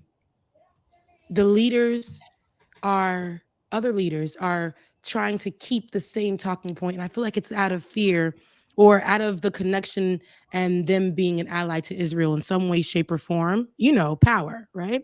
So here we are with the Canadian Prime Minister who struggles to call for a ceasefire and has to utilize words the same way that Joe Biden caused it a humanitarian pause, was it? A humanitarian pause. Ceasefire. You see, it's a play on names, because remember, here in America, they wanted to say, when I was standing on 10 toes down in the ground, okay, of our ancestors. Come on. I was saying these are domestic terrorists that were up at the Capitol on January 6th. Right. But it sounded so beautiful to just say insurrectionists to a nation of people who don't know what the hell that means. It just softens the blow. But it's like, hey, let's say ceasefire. Those two words, which is one, ceasefire. People are just like, oh my God, oh my God. But a humanitarian pause. Okay, humanitarian. You see the difference? No, ceasefire, because what's happening over there is brutal. It's nasty. It's disgusting. It's scary. It's genocide. Ceasefire. Period. So let's take a look at the Canadian Prime Minister. Justin Trudeau. To see a cease. We need to see a humanitarian pause so we can flow. We need to see ceasing of the levels of violence that we're seeing. We need to see civilians protected. We need to see a humanitarian pause to get aid in, to get Canadians out, to get vulnerable people out, to get hostages released. These are the things that the people around the world are looking for. I guarantee we need you. To see a cease. We need to see a humanitarian pause so we can. I'm glad it re-looped like that. No, play it. We need to see a cease. We need to see a humanitarian pause. Ceasefire, so we can flow. Justin Trudeau. We need to see ceasing of the levels of violence that we're seeing. We need. Here's the thing. I guarantee you at this point, Benjamin Netanyahu has killed more hostages than Hamas did. There's just no way. Statistically speaking, there's just no way he can indiscriminately bomb the area that he thinks that the hostages were in the way he has and not have killed more Israeli, American, and Canadian hostages than Hamas ever did. That's number one. Number two, to be so held and to have this system have your scrotum by a viceroy in a grip. Like they got Justin Trudeau, that he has to stutter and change his words because he's too cowardly to say ceasefire when what is happening is a genocide, speaks to just how evil this entire regime is. Now, I'm trying not to go to the place that I was at the beginning of the pandemic when we were dealing with George Floyd, and that was a real good example of how evil this regime is, because we saw how they did everybody to suppress that protest. Remember, they crushed everybody. It didn't matter if you were a white lady in your mid-40s wearing a pink bike helmet.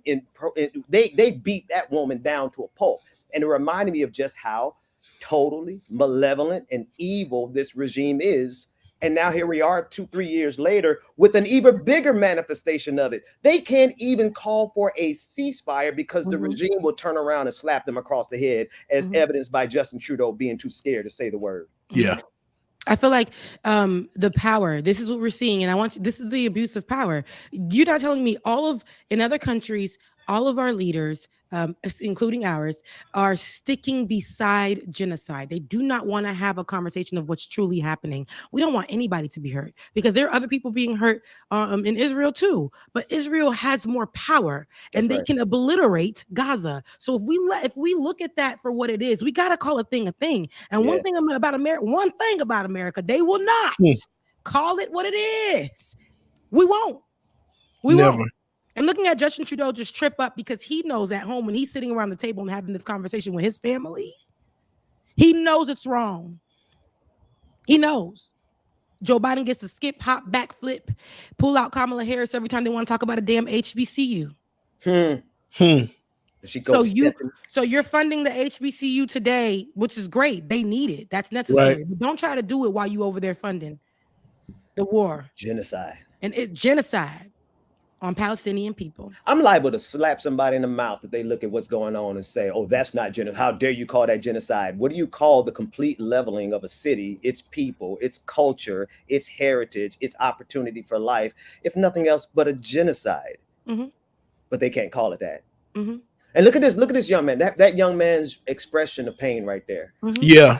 That's the kind of thing that really should trigger all of us. That if we responded to these situations, this regime, which I'm speaking of globally, it's not just Joe Biden. I'm not just talking about the American regime. I'm talking about all the people who are complicit with it. If we gave them the appropriate reaction, we'd all be acting like that little boy in the streets right now, all over the world because of what they're doing to Palestine. Yep. Let's take a listen to a father, like this little boy who can't speak for his pain. There is a father who was able to have a conversation and actually thank the American people who have been trying to cover the story for what it is. Let's take a listen. Americans. I would say that I'm so proud of the hundreds of thousands of Americans who went to demonstrate for us. We are here in Gaza Strip.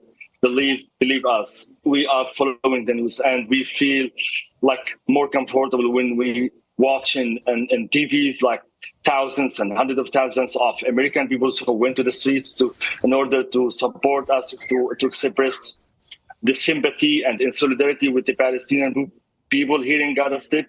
That's make us more relaxed and comfortable that we are not alone, that there is a lot of people who they still have a live heart. That's my message to you. Please keep going. We are listening to you. We are following you. I'm sure that no one can stop our voice. Our voice is for justice. Please keep going what you are doing now, because at the end, I'm sure that the U.S. administration will listen to you and stop, or at least the green light that it's given to the Israeli government of killing us. Please, this is your money. This is the taxes money that you are paying to the American administration. It's used by buying bombs and rockets and provided it to government. We are being killed by your taxes now. Please say no to your administration. That's enough. Okay. This unlimited and ongoing. He made a great point. We're being killed by your country's tax dollars, like y'all tax dollars. On Leftist Mafia on Thursday, he's like, just please say no. The simple thing. A lot of people don't know what to do in this particular moment to have a conversation about it. They're like, what? They feel helpless. Going through social media isn't the best for our mental because your body parts of babies blown up. I see that, and I'm not being extra, okay? Kids are unalived on camera. People are in rubble. Mm-hmm. People are walking past them. Israeli army is walking past the cries of children under rubble. Listen to me, okay? On Leftist Mafia, we were like, okay, we do the smallest thing you can do, which you can do, which maybe go to ceasefire.com, right? Sign the petition, see what else you can do locally, right? And what we did was just make a couple of calls to our local community leaders, representatives, and just let them know you need to get on supporting this ceasefire right now that Cori Bush and Rashida Tlaib and so many other representatives are pushing. You need to help, and go ahead, and you can even email them. Some of the people that we called, their voicemails are so filled because people have been calling so much. So an alternate way you can do in support or support the ceasefire and let your voice be heard in some way, shape, or form. And it may be small, but it's something, right? Send them an email, because that's what our representatives are for, to hear the constituents and what we feel, right? And majority of the people are okay in supporting a ceasefire, not a humanitarian pause. Stop. Pause. Okay. Humanitarian pause. Man, that up. That's crazy. But the support of people, which this father was saying, not only in America, places like Tokyo, I believe today, are out and protesting for a ceasefire, and London is out there. Who's been out there for days, I think, supporting a pro-Palestinian ceasefire. Let's take a look at some of the footage out in London.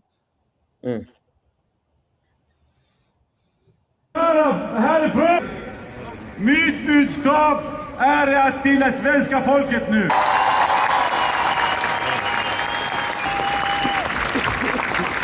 Well, this one is showing in Stockholm, Sweden, but they also are in London today as well. So there are places all around the country that are stepping out, probably even pretty much against the nations, our nation's leadership and what they want us to do, because most of these nations are in support of Israel and are supporting them and are helping to fund this.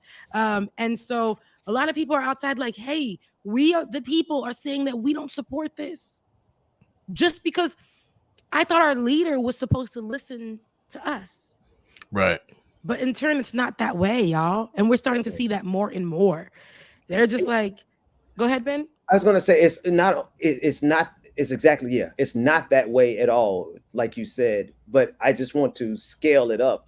It's one thing for our leaders to ignore us when we say, okay, we would like to have functioning roads, and they don't give us functioning roads. Okay, it's another thing when we tell our leaders we would like to have health care, and they won't give us health care. Okay, that's what we're kind of used to that. Now we're telling our leaders that we do not want to be complicit with genocide. And they're like, we're going to kill all these people anyway. That's next level. They're killing them. Like this morning, I just told you, they bombed us area sheltered for shelter. Palestinian people are sheltering there because they removed this place out of their area. So they're sheltering there and they bombed there. So more people are just dying. And a makeshift hospital is where in the area. So they're dying. They're dying. Murder is happening. Genocide is happening. 4,000 children in 3 weeks. That's crazy. Over 9,000 people in total. Come on, what are we talking about? Ain't much people there. What are we talking about? That's crazy. They already were ostracized and sent to this place because of their beliefs and what they look like. Where are we going? What are we doing? My God, keep going, Rebecca, because you just said something that made me pause. I got to go research. Let's. I was listening to, I believe, it was somebody who was in the UK or in the area who was actually talking about this and was saying, if we're over 9,000 people have been affected by this, and what we're doing isn't right, and we're allowing the numbers to go up, I don't know. We have to support the ceasefire. And I was listening to these people just have these conversations, and I don't understand why we aren't getting it. But that's what I'm telling you. Our words don't matter. Showing children don't matter. America literally stood beside guns when we heard the cries of children as they were being slaughtered in a school. So what are we really doing? Mastering our ability to see people get killed and not respond. That's all. They're desensitizing us to the kind of brutality that is at the core of this global system. And I would just put this out there too. I don't draw a distinction between Democrat and Republican on this at all. Y'all are both the same. Right. I do not draw a distinction between the East and the West on this. While Vladimir Putin does seem to be making gestures as though he supports Palestine, this is all two of the same sides of the same coin that is global white supremacy that will gladly kill and exterminate brown people and people who aren't Christian. And I don't see any difference between anybody on this global stage and what's going on. There are, shout out to the countries that are standing against this. Yeah. But in terms of a global system, this entire thing is filthy from top to bottom.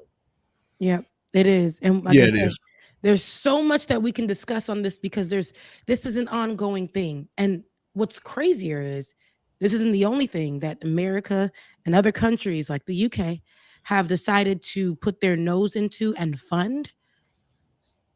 Genocide, war, all of this is happening in other countries for whatever reason. Next up, we got Congo, which we can talk about, and Senegal, which we can mention. Sudan, which we can mention. All of these places are going through the same war. Now, we're going to take a break and we'll be right back. Bubba, let's take him to break. Got you.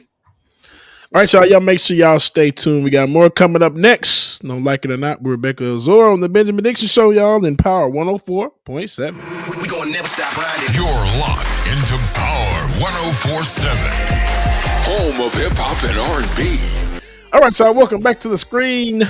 My sister from another mister, my brother from another mother, Benjamin and Rebecca. Here with me forever.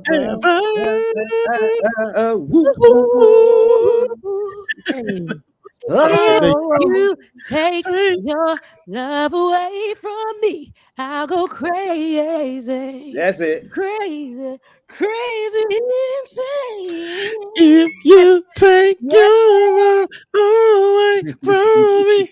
Y'all ever feel like that? Y'all ever feel like that about somebody? Huh? Yeah. Mm-hmm.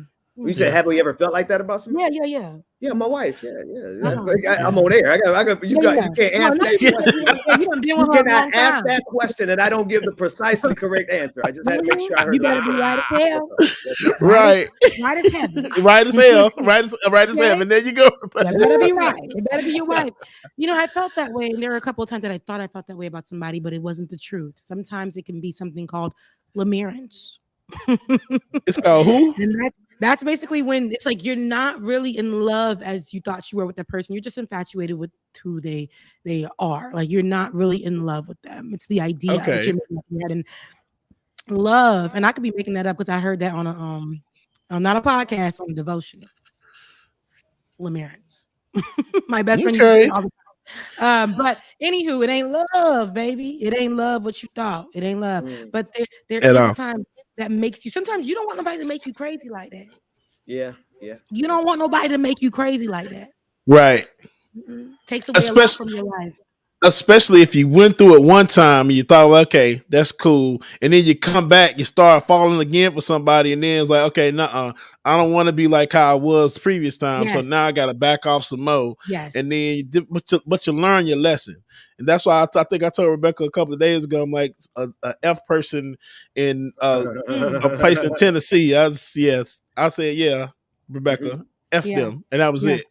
Because you got to check yourself. If you don't check yourself and how you reacted, one of the things in my current relationship, because your girl might be off the market for real.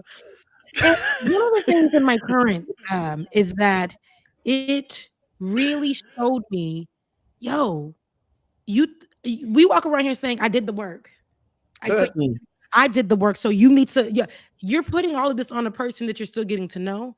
Yeah. And it's also, I realized, hey, some of the things that this person is doing, you're getting to know this person.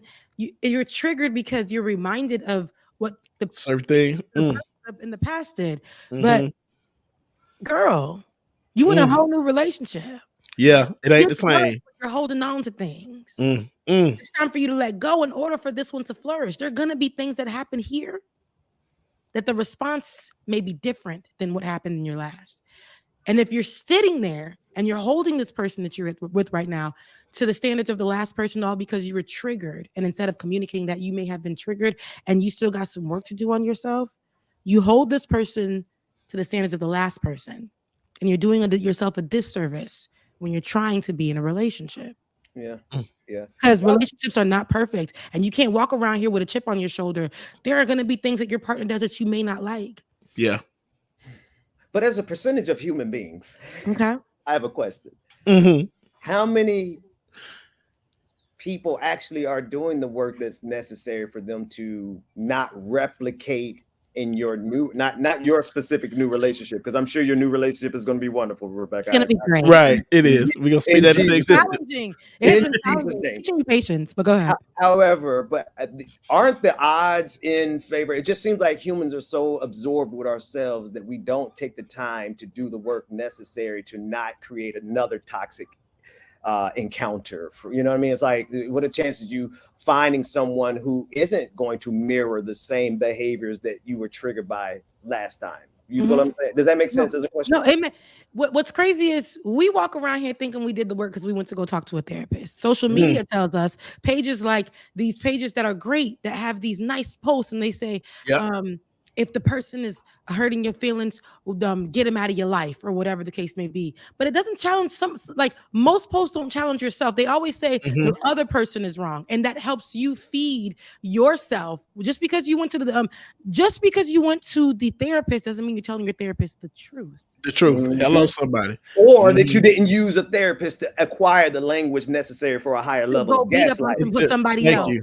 Because you know what I mean? Go ahead, Bubba. Right, I was about to say, because I know when I moved on and start moving around different, I had to look at it myself, and I'm just like, wait, maybe I'm the problem. Instead of me evaluating these other people, these other men, let me evaluate myself and then rip off some of these bandages and let these wounds out. And I'm like, okay, let me heal this, let me heal that, and then get back to like, oh yeah, no. Now I know the similarities and differences where you might treat me like this versus how you treat me like that. Now I know I can tell the difference, but I'm not gonna make the same mistakes, if that makes any sense. Yeah. Because now That's I've work. learned. That's That the is work. actually work. Yeah. You gotta do the work. And I'm glad that I did. And I know that if dealing with this person in that other state up there had it worked out, I was just like, I think I would have just been complacent. But I've learned myself and I've taught myself more and did that work. Like, no, you don't have to be complacent. You can do what you need to do and then not blame it on them as well too, but blame some of the stuff on me as well too. So here's the thing. You don't have to, and what you're saying is great, right? It's beautiful. People don't understand that they have to hold themselves accountable too. Sometimes when I'm looking back at the things that I did, I'm like, okay, the person was trash, garbage. What they did to me was wrong. Absolutely left me for dead. I was eating scraps. I had nothing in that home. Okay, I didn't have the keys to the locks anymore because he changed them. I was out on the streets with nothing. Now this is not reality, but that's what my feelings felt like. It can be very debilitating. But I say that to say, you saying, hey, Rebecca, what you dealt with, you didn't deserve, but also you shouldn't have stayed. And now you got a second chance. And now when you want to get up and leave, you can. And not only that, if the person is doing something wrong and there's an opportunity, hey guys, I know this ain't what your podcasters be liking to talk about.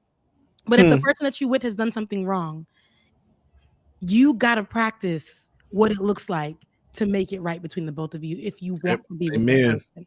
Okay, that's what a relationship looks like. I know they're saying pay for the meals, right? I know that's what they're saying. I know they're saying you can't be missing no side teeth. You gotta have all your edges. I know it comes with the whole list, but rip up your list when you're deciding to go into a relationship.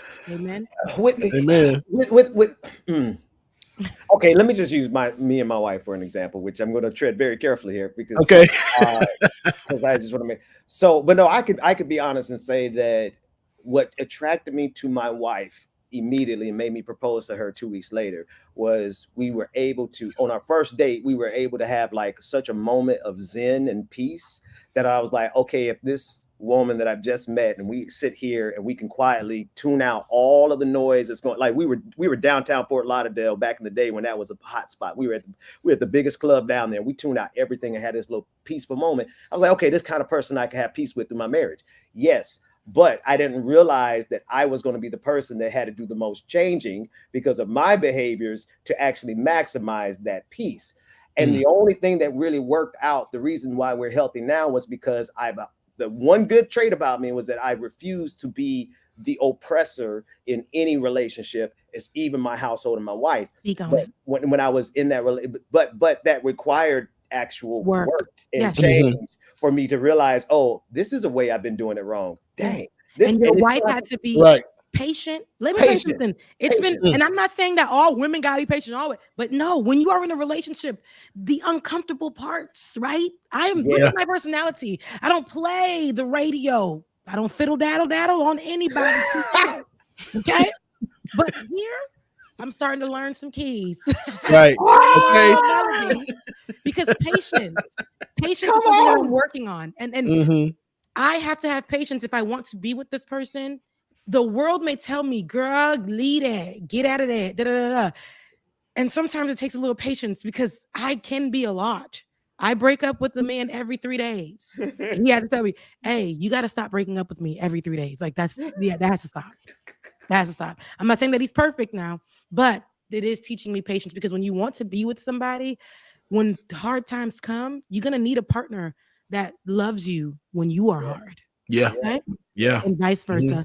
Because that's how it's going to work. But that doesn't mean you got to learn from it, though. You can't just out here being hard in every season. Because times will get hard. Yeah. If you living life right and you going towards whatever goal your life is supposed to take you to, you're gonna go through a season that you're gonna need somebody who Yes. lay down in the bed with and just hold each other and be like, you okay, baby? I'm okay. You okay? You all right? That's Yeah. kind of life. Yeah. Most definitely. Yes. Now, listen, we got more show to do, but before we get out of here, I know Bubba, you are leaving. Yes, I gotta get out of here. Yes, I am. I'm leaving for the day, but y'all gonna finish it out for me. Dave is gonna drop some of that freaking music in the background as well too. So James, you've been here for the last 2 hours, so go ahead, get out of here, man. I know I have, haven't I? That's all right. That's It's been feel like it's been a long Saturday time. mornings to make up for the show, and that's all It right. does. Because look, we already know Rebecca gonna be late, so I'm like, let me go ahead and get in this stop half. Use me. They use me like, yeah, Rebecca gonna be late anyway. Let's go ahead and run Beer Bonnet Chronicles up in here. That's all right. I need to do some of my nails. We love you. I'm not put these on the screen no more. Yeah, the camera right. works. That's why I show these hands and all. They all look like I've been playing the flower all morning. Mine, though. Look like I've been fighting with dirt. Okay. Go to hell, Rebecca. Look. Bye, Bubba. Bye. I love y'all. Mean it. I'll Later, see y'all next week. All right. We'll see you next time. All right, it's just Ben and Becca. This is, we got more stories to go through, and I know we're talking about love. Stay tuned because at the end we definitely got. So we're gonna roll it right back on. We're gonna put on our podcast voices. We're gonna put on our men with mics and women with mics voices for y'all. But we have a lot more to cover. And this one story I wanted to cover because it is developing. It's Americans again in other people's business, and other countries in other people's business. This is a Black country, and most times, I know on our platform here on Like It or Not, I remember we had our story go viral, and so many people reached out to us about us covering what was happening at the time in Libya. Remember, Ben, when we covered that story on Like It or Not, over 1 million views and hits on our story about war happening there too at that time. This is years ago. We talked about with Haiti. These are Black countries' issues that go under the radar because they just assume that they're always in war and they're always in turmoil and they deserve it. This is just their everyday life and it's okay. Covering Haiti was the same thing. Lots of people reached out to us and said, thank you for covering and being our voices in this time. Right now, right? In the Republic of Congo, there's something happening there as well. We have, I think, about 6.9 million people have been displaced as there is ongoing conflict happening in the Congo. Okay, the United Nations migrations has reported this, and they said it's one of the world's largest displacement and humanitarian crises at the time. Now, the decades-long conflict has been the primary reason for displacement. The International Organization for Migration said that this is data that's coming from Congo's 26 provinces. So all throughout the provinces of Congo, at least 80% of the displaced people live in Eastern Congo's provinces. And they have been long overrun by dozens of armed groups. And does that sound familiar to y'all? Dozens of armed groups seeking a share of the region's gold and other resources. Okay. Some groups reportedly have been backed by Congo's neighbors, which are other countries, and some groups are trying to protect their communities. So this is what's happening there. There's so many other reports that are going on, but of course, people who are close to the issue, people, you know, who are studying the issue. We like to get more of our information that probably isn't covered in mainstream media right now. Yeah. But there's one girl on TikTok who has been covering this and issues similar to this. And so let's take a look at how she breaks down what's happening. And these are her words. So take a listen.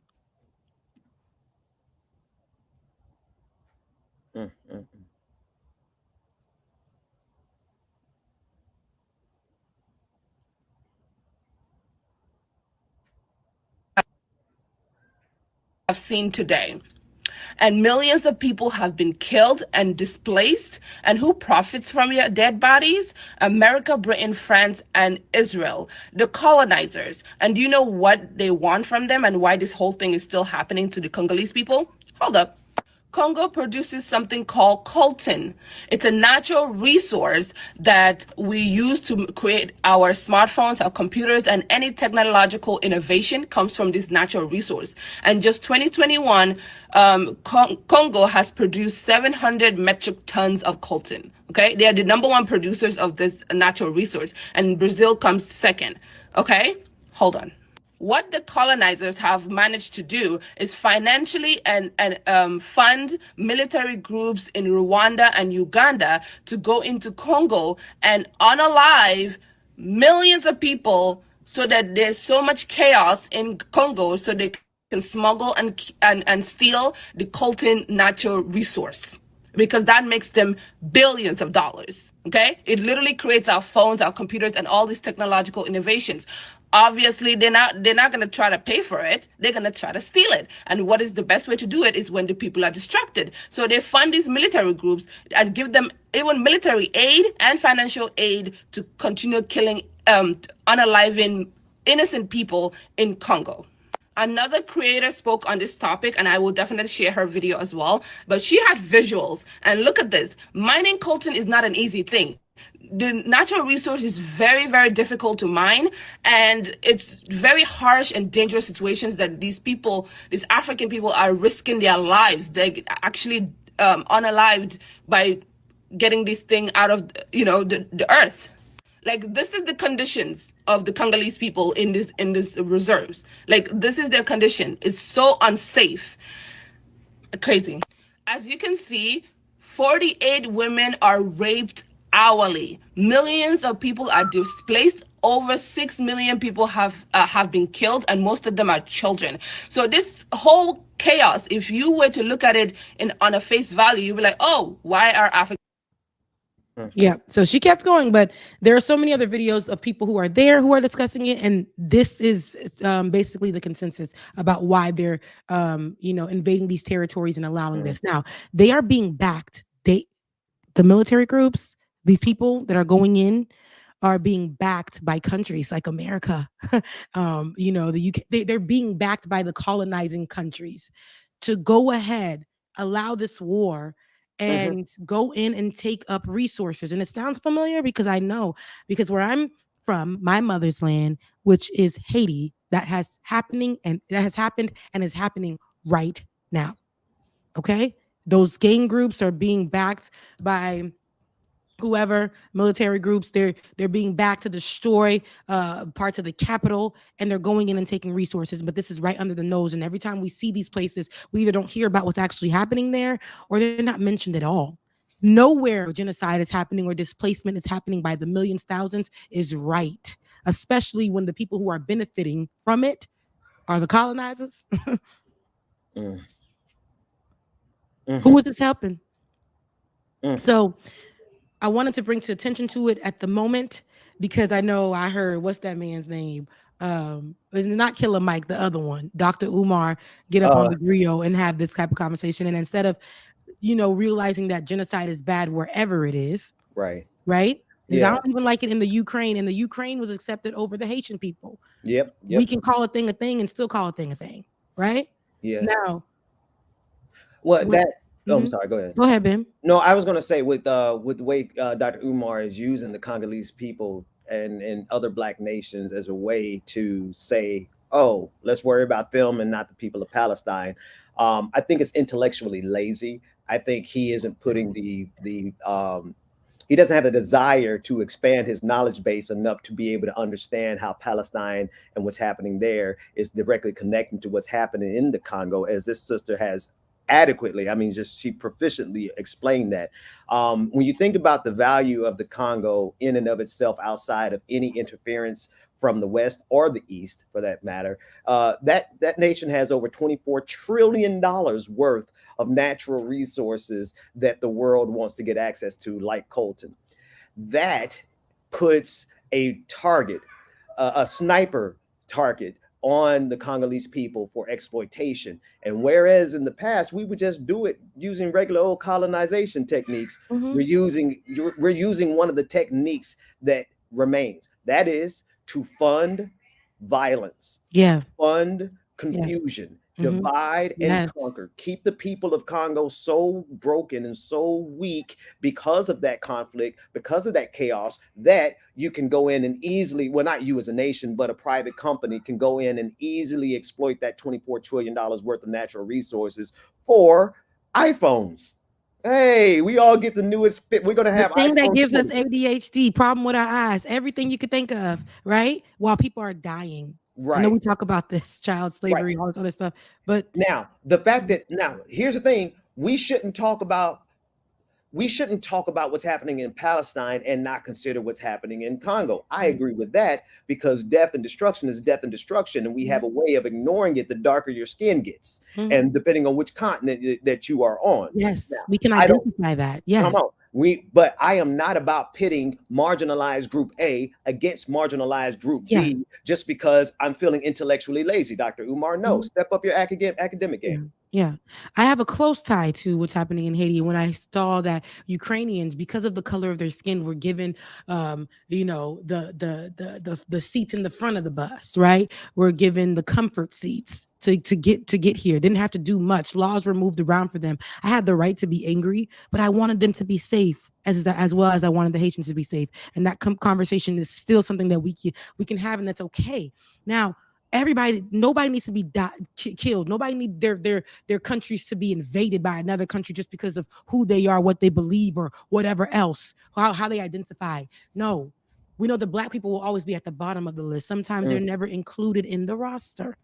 Come on. Okay, their names are never called, especially when our issues are happening all the time, because you know why?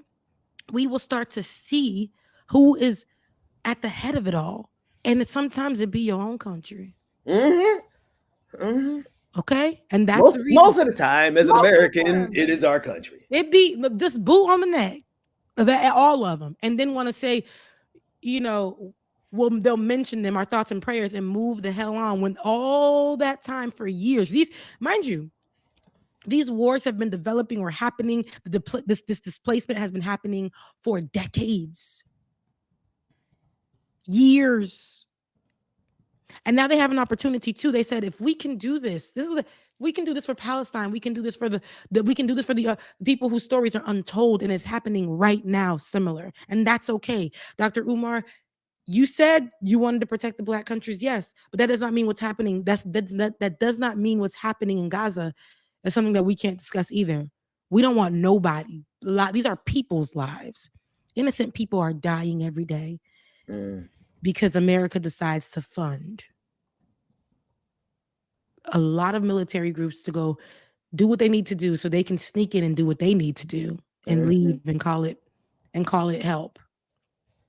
Which really speaks to the problem that I'm having. Not to make this about Americans, not to make this American centric, but when America is one of the key problems, then you got to consider where you fit in that as an American. Because the moral arc of the universe suggests that this country should be destroyed because of all the evil stuff that we've done, not just in the past, but right now, today, presently, as we speak.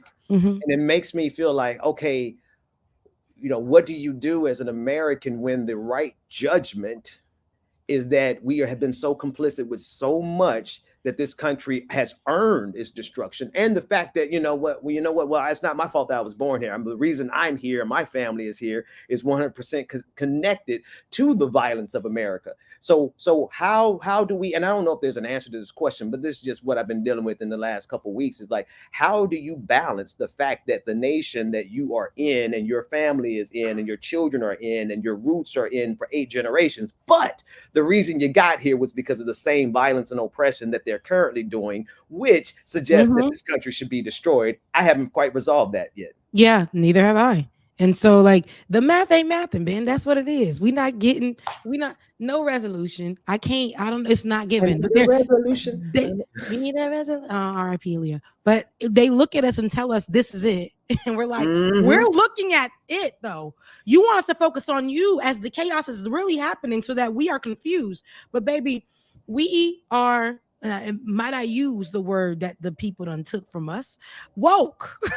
We're really looking over here, and we decided to have the audacity to look away from the lie and look straight into what's happening. No matter how much it hurts, no matter how much our hearts bleed, we see it. And you're telling us that it's not true. We see they're saying don't believe your lying eyes. I forgot who said that. Was either Dr. Mack or that's the fellows from Clickbaity. But don't believe your lying ass eyes. Let me tell you something. What pushes me further and further away from the current Democratic Party, despite the fact that I know we got to stop these fascist Republicans at all costs. But what pushes me away is that these people are telling me that I'm overreacting for what I see America and Israel doing to Palestinians. When you tell me not to believe my own eyes and tell me not to believe my own moral compass, one, who the hell do you think you are to suggest that? But then two, that means that you are that gaslighter in the relationships that we're talking about, Rebecca, the person who will take anything and turn it on you so that they can keep doing what they're doing. Yep. They say real eyes, real lies, real lies. Real eyes, real lies, real lies. Come on, preach. Open your eyes, my brother. Open your eyes, my sister. Do not sit by and allow these things to happen, because that means one day your front door may not be there by 86 of your family unalived in one strike, because they can. This is why I said because they can. America has done this not even 100 years ago in different Oklahoma, all these different places. Tulsa, Philadelphia move. Come on. The Montgomery church bombs on communities. Remember the Camilla courthouse massacre you and I found out about? I mean, how many and this is what I want to relate to people like Dr. Umar. While you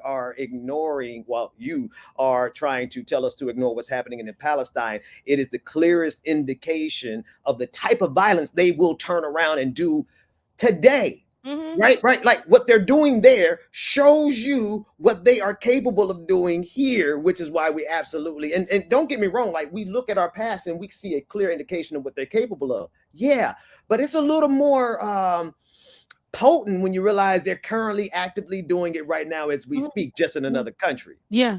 This is their history. They know this stuff. That's why they're looking over there like, oh yeah, okay. Yeah, we did it. So what they're doing isn't wrong. And I heard, that's why I say, I know people want to say this is the most devastating thing that they've ever seen in their lives. The country that you are in right now knows this all too well. Indigenous people walked. This is their country. And what they did was pure genocide, take away their land, and are still currently right now, while Indigenous people are trying to protect the little land that they got left in their culture, in their family, for their people, after America literally committed genocide, took their land, and is sitting here and wanting us to be as patriotic as possible. America knows this all too well, what's happening in other countries. So that's why they stick right beside it. Can you imagine 24? I want us to pause and reflect. The Congo is one of the richest nations in natural resources in the world. And I first discovered that whenever that was, Black Panther, the first movie came out. I knew the Congo, obviously, but I didn't know that they were $24 trillion worth rich. Can you imagine the nature of the world order had Africa, particularly the Congo, been able to protect its resources from the evil of the rest of the world? I mean, the Congo would be Wakanda, right? The technological advancements, the things that could be accomplished because of the natural resources there. But no. You got to get some colonizers who are shaped in the same fashion, in the same evil as Christopher Columbus, to not only take their diseases to the Congo, but to take their violence there so that they can make us new iPhones 20. iPhone 17. The iPhones. Or 18. Congo is one of the places, and I'm glad you brought Black Panther up because I wanted to bring that up earlier. Black Panther showed, even though it is, a movie that just has a great imagination for us and it's fiction and but there are parts of it that I know because I'm Haitian that I know that are true at some place. Like there's parts that are tied to me. That's why they mention places like the Congo in there who are affected and are being affected now. By mentioning them, you go and try to figure out what's going on, and then you realize the story that they were talking about, how they said that it was like they have all of this stuff and these resources available, and how colonizers are trying to go and take it away. It's actually happening right now. They would compel you to go figure out what's happening there. And then towards the end of the movie, for them to go and find refuge in what the world is trying to show as a place that is just what they say a shithole country, that's Haiti. And at the end of the movie, that's where they have it. They find refuge, and where they're there and they're seeing solace there, because Haiti has its rich history that these colonizing countries like France, UK, and America have tried to destroy. We see that as something that is echoing throughout history, especially in Black countries. There are beautiful resources, and instead of just asking for it or whatever, they got to go kill people because they want all of it. Greed. Greed. They got to be the only ones to have it. Indigenous people deserve better. Black people deserve better. Everybody, there should be no genocide because you want what we got. You shouldn't be funding something because we look different. Funding genocide because we believe different. Come on. Nah. What's happening in Gaza is wrong. What's happening in Sudan, which is also another place this is happening at as well. So take we don't have much time to go into that, but definitely go check that out too. Sudan, Congo, other countries are dealing with this right now. It's all wrong. Genocide is wrong. Invading people's countries are wrong. Displacing people by millions, thousands, and droves from their home as they know it, so that you can come and take, is wrong. It's wrong.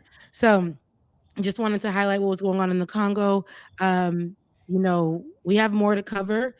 If you guys have the opportunity to, please check out what's going on, not only in Gaza, in the Congo, and Sudan, and just be up to date on what's going on. And if it is too much for you, you don't have to. Today, when I was just looking at the stories for any updates, I saw babies' body parts on Twitter. And I had to take a moment to just sit in the sun at my window and just pray, because I was feeling immediately very, very heavy. It's a lot for all of us to deal with mentally. I get it. Can I say something else and get myself in trouble? Yes. Israel is continuously using what Hamas did on October 7th to justify what they continue to do day to day. And whenever we bring up the babies that are being killed in Gaza, they always say, well, what about what happened on October 7th? Yeah, no, for sure. My heart breaks for the families of people who were killed and harmed by Hamas. And I still haven't had a chance to do my thing about Hamas, because I don't think Hamas should be celebrated. I think they should be condemned, but I don't think they should be condemned because of why America says it. I think they should be condemned because what kind of doofus ass strategy did y'all have? I digress. That said, see, the thing is, though, is that when they look and they keep saying, look at October 7th, it's hard to look at something in the past when you are presently doing worse every day. Israel is presently doing worse every day. But they want us to continuously look back. It's hard for me to look back and say, oh, it's so terrible what happened on October 7th, which it was, and that justifies somehow you doing something horrific every day of the week since then. No, when we say never forget, it's going to be difficult for us to never forget what you've done over the last 3 weeks, no matter what happened on October 7th, because what happened on October 7th does not justify the genocide that's going on, right? Even if they did eye for an eye, they have already gone too far. Even if it was retaliation and retribution, what they're doing in Palestine has gone already too far. And so when we see images of babies that are dead on the internet because of what y'all are doing in Palestine, you can't go back and say, well, what about October 7th?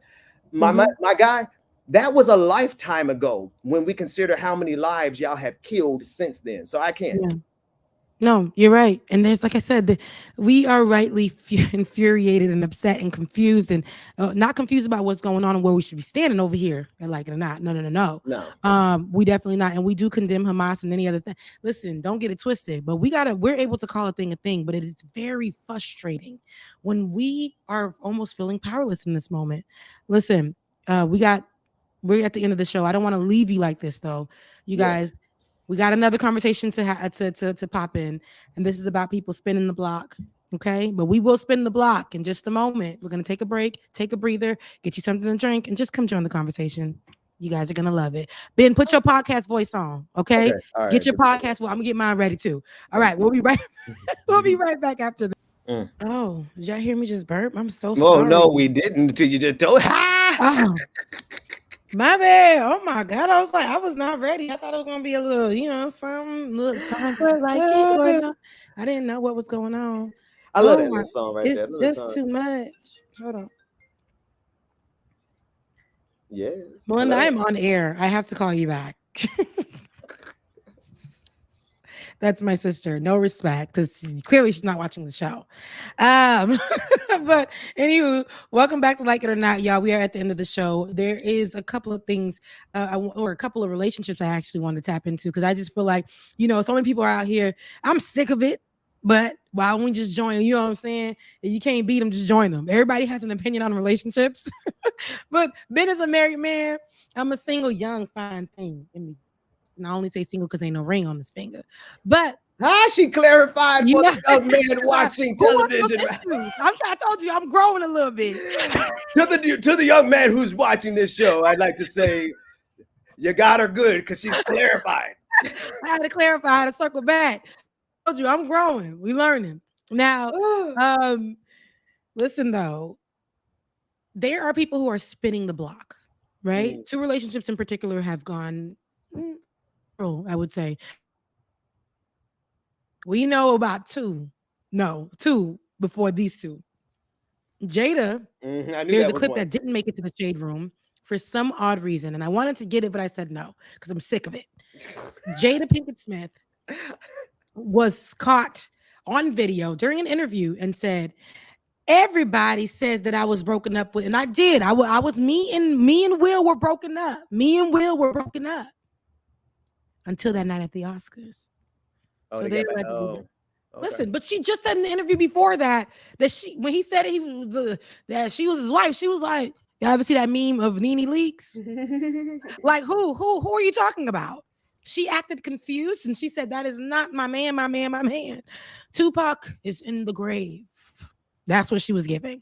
But then she came out and said that they're back together. So they're working on their relationship as of today. We know Ben Affleck and J-Lo left their partners for dead, circled the block. Ben, your camera, circled the block. And then, as of lately, your favorite, I guess, we know, andale, mama, Nelly and singer Ashanti. So rapper Nelly and singer Ashanti are back together. So listen, this is I think a good thing. What I've seen on social media is Nelly. I remember during the what was those little shows that we used to watch during the pandemic with the Versus Red Circle Table. No, not Red Table Talk. Versus. So remember in Versus, I'm done with Jada. Remember with Versus, when I don't know what was I think it was one where Nelly came out. It was like a big one. So there was Fat Joe was there. I think it was a New York one. I don't remember that. I don't remember the exact one, but I remember what you. But yeah, it was big. We watched in real time after Ashanti finished singing her part in the song. We watched in real time as Nelly ran over to her when she was done with her part. He ran over to her to get her. We watched this in real time. Bend your camera again. We watched it in real time. Oh, you know what? It's overheating. Too much Okay, sand. move it out the sun. So we watched it in real time, and now they're together. So spinning the block is happening, and we're going upon fall season. I know what they say: fall season is the beauty in letting dead things go. So if your relationship is dead, all that other stuff, but it also starts something new. Spinning the block when you become a new person, I guess when you've done the work. And Janet Jackson and Jermaine Dupri have also been caught together. So go ahead, David, play that clip. Now, what you're going to see in this clip is not only you're going to see Janet Jackson, Jermaine Dupri, but you're also going to see Ashanti and Nelly. They decided to get together because the couples that are spinning the block are looking real giddy in Atlanta. Let's take a look.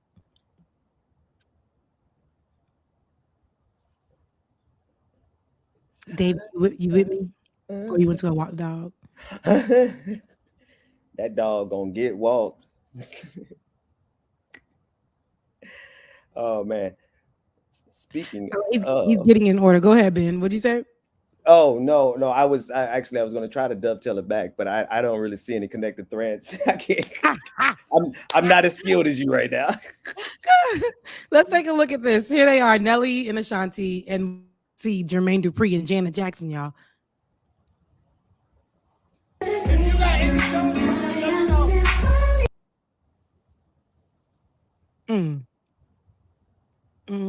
Look at the internet not working good for the Black stories. Come on. All right, so dang, it's just not working out. It's just not gonna work for us today. Thanks a lot. Thanks a lot, Elon Musk. Thanks a lot. But I will say Janet Jackson and Jermaine Dupri back together is something else. They've been. Well, what's your main takeaway from that? Like, so my takeaway is basically going. These two couples spent over maybe 10 years apart, right? Yeah. Or some change like that. These are couples that were very, very popular when they were together, and they were like amazing couples. They went with other people. Janet Jackson went on to have a different relationship. You gotta just mute it, David, if you're gonna keep toggling through it. Janet Jackson went on to go be in a different relationship and have a child. Nelly went on, I believe, with Floyd Mayweather's ex, and they like she I think her name was Shantae. Miss Jackson was what they call her, but she was like, an Instagram model who, she's famous. And that was a woman that he was with for a long time. So knowing that these couples are all together now after all this time living different lives. Ashanti never said who she was dating in between that time. And she's always seen on vacation. Now she's with her. I've never seen them two smile so much like this in their lives. Like I know them for years. But also the same thing with Janet, just watching in this video, you will see Jermaine Dupri doing the ugliest dance you ever seen in your life. And Janet's over there that's my baby and I'm going to stick right beside her. Like, that's what's going on. So I'm saying it's the season of spinning the block. But y'all waited 10 years. J-Lo was married or was about to marry a whole other man who thought that he told God, the universe, whoever to bring her into his life. And then she went back to her ex. So is this a season of spinning the block? When is ever a right time to spin the block? I do believe that sometimes your person is your person, but dang, you have to go waste 10 years without being with this person, man. And realizing that you can't ever love somebody else. You can't ever be with nobody else. And this person just makes you the happiest, but you went and spent. I always think of it like this. I don't want nobody else getting the love and that's mine. Mm-hmm. I kind of understand what they are going through. Not that I agree with it, and especially how you framed it. No, it's good though. It's good that they found their way back to each other. Well, yeah, but then maybe, because to me it's just, listen, I don't have high opinions of anyone that is famous, because I know when you get fame, it naturally makes all the things that make relationships hard I mean, come on, ego, pride, jealousy, all those things that really make relationships hard are just exacerbated when you talk about, you know, the level of fame. So to me, maybe they're back together again because can't nobody else stand them. They can't stand nobody else. So they just putting up with the person who's equally as narcissistic as they are. You know what? I wouldn't say that. It looks like they're happy. But at the same time, it's like, you know, it's spinning the block for the person that you love, especially now. I think right now people are realizing there's nothing out there. What Haitians used to say, there's nothing outside, right? Okay.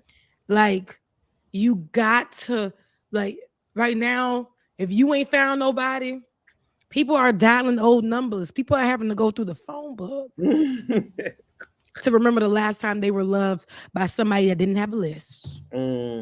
That by somebody that didn't want to just bench. Right. Somebody that didn't want to be out with you because you dress a certain kind of way. Somebody that didn't want to talk to you because you didn't have a certain amount of money in your pocket. Now you can have, like, you can literally say what you are attracted to and what you go for. Sometimes you might meet somebody. I'm tired of us talking about who we're supposed to love as the person that you are in your career. Yes, on paper that may look good, but you may have somebody that's working in the same field as you that treats you like chiclette en bas sandal. That's like gum underneath a sandal. Somebody who could treat you like you ain't nothing. And then you meet that bus driver, because this conversation happened months ago about that news anchor lady who talked about women who should date up. Then you meet a bus driver, and he's the best person, and he has ambition and all these things, but you are just so in love with him. But because you don't see a future financially with him that makes sense, you go to something else. Now, date. I will say this as well: date the way that you want to date. But when you find yourself just loveless.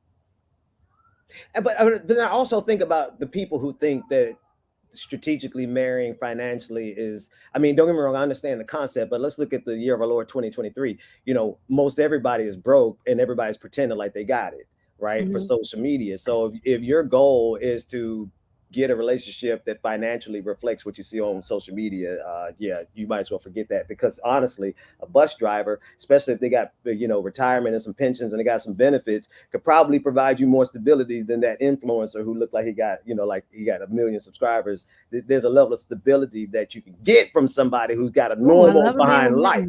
You know what I mean? So I think it's just our expectations are off, because our expectations have been set by capitalism and by pride and greed and American idolatry. All of our expectations of what we think we want out of relationships are skewed anyway. And we got to take time to unlearn that stuff, because you can't have a healthy relationship if your expectations were off from the beginning. Yeah. And you said put on my podcasting voice. So I said, let's talk about relationships. Okay. So you put on, and then I can agree with you on that.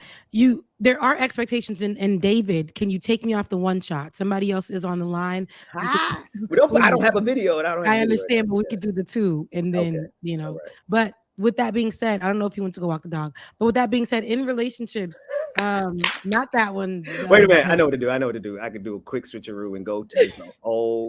Let's go to this one right here. But there you go. There we go. Thank you, Jesus.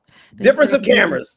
Yeah, right. Yeah. So, no, but in relationships, I really want people to understand, like, you know, there are expectations, and it's okay to have your expectations. But the way that people get on these mics and start saying, you know, some people are saying that spinning the block is wrong. You should never go back to what hurt you. You should never go back to this, to that, da. But then there are people who have the expectations of, listen, my man, I'm going to set a list of rules that are really unattainable for some people. You're online and you do not have a job. Your profession is to be in the comment section under the shade room. And, you know, again, and there's nothing wrong with Shein. I have their clothing. Boohoo. All these people, I have their clothing. But for your budget in your own household is $10, $20, because all you do is spend it on things that don't matter. You're not even financially stable, but you meet somebody who's financially savvy, who can teach you some things.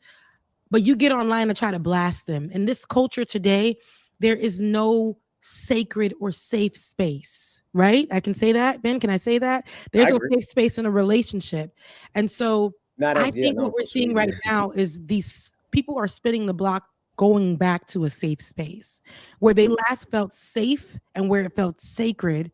And that's where love felt genuine. Being loved for who you are. And I'm not saying, I want to be clear, I'm not saying that the person that you're dating does not have to have value that you see. I mean, there has been Michael Basin put up on Facebook. He said, men, what are some traits that you like about women? Many of the men said, and I was shocked. And Michael Basin is for the grown and sexy. So that means like the 40 plus crew. I'll give it 35 plus, right? And so people who are probably been through a marriage, married, have gone through serious relationships, long, whatever. So he's like, the comment section, Ben, he said men. The comment section included women in there answering the question. So the men started saying, I would love a woman who read through enough enough to know that everything isn't about them. Question with men, right? But I started to see what the men were saying. I thought the men were going to say specifically looks, but they were saying just having a woman who's intelligent enough to hold a conversation. That's where we at now. I just need this woman to be at the table, not slurping up any kind of damn oysters, but being able to have a conversation. Somebody who can see me for who I am, somebody who is trusting and loving, and somebody, that's when I read that they said they want a place to feel safe. Yeah. A sacred space.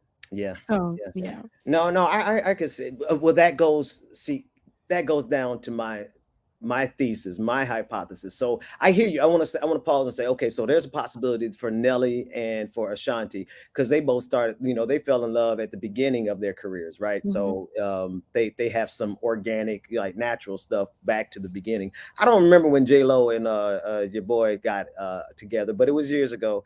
I could see that those nostalgia relationships, and based on when they started their relationship, might honestly be safe spaces for them, supporting what you're saying in terms of circling the block, going back. I get that. But then when you think about what you just said, social media has made the average person behave like a rich superstar behaves, when the average person ain't got the money, ain't got the influence, don't have something, a lot of times they don't have nothing that these celebrities have. I don't think that they should make these decisions based on, even if you are a celebrity, right? I think it's destructive when you go into a relationship with all these horrible kind of personality traits. But even when you get down to social media and you got people who live this mindset that these guys are describing, I get it. It's a problem when you go out with somebody and they have the kind of disposition of a superstar, right? I'm like, nah, baby, you can't even pay your rent. So why are you acting like this? Know that I have the actual knowledge about bar. Don't ever forget it. I ain't gonna say that. I was gonna say something, but the Lord said stop it. Right in my seat said stop. And but I would say I have no problem spinning the block, but I'm at a stage in my life I wouldn't spin the block to anybody that I once was with, but to the guy I'm with right now, I might like circle the street a little bit. Before I get into the parking lot.